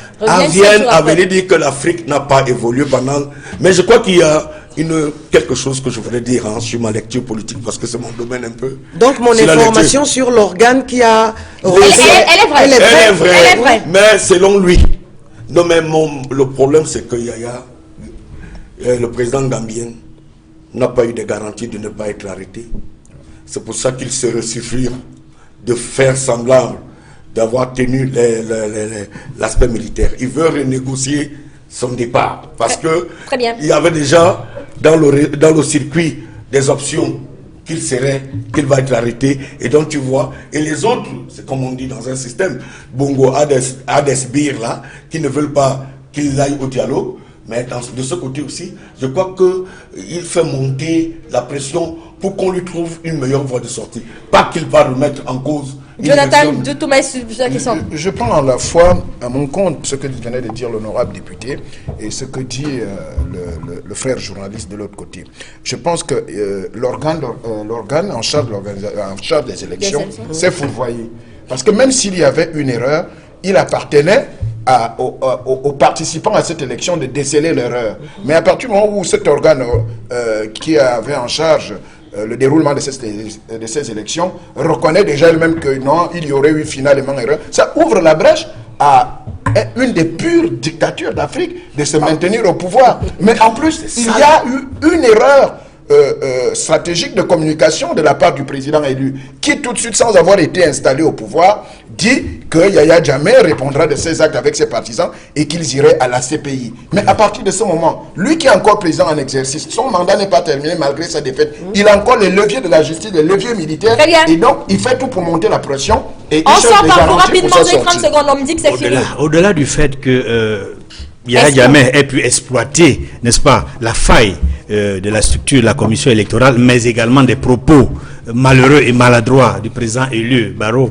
qui a dit que la Gambie que son prédécesseur a retiré de la CPI va retourner à la CPI. Au-delà de ça, je dois dire ici que nous avons trop vite rêvé. Personnellement, j'ai beaucoup rêvé quand Yaya Jammeh a accepté sa défaite. Moi, je me disais que, mon Dieu, ça c'est beau, l'Afrique change. Voilà des dictateurs éclairés qui ont compris qu'il y a des mouvements. Mais le rêve n'a pas été réalisé, tout simplement parce que chasser le naturel, il revient au galop. Alors, le dictateur merci. est retourné dans sa logique habituelle. Merci à vous, chers messieurs, d'avoir réagi. Merci à vous, honorable Marie-Sois Labelle, d'être venu sur notre plateau. Merci à Michel Moucho-Moussala. Merci à Edmond Kamga et Anissé Kane qui étaient là. Vous qui avez fait le déplacement de Libreville pour notre pays. On vous souhaite un bon retour. Merci à vous, chers téléspectateurs, de nous avoir suivis. Passez un bon dimanche et restez avec nos programmes Equinox se poursuivent.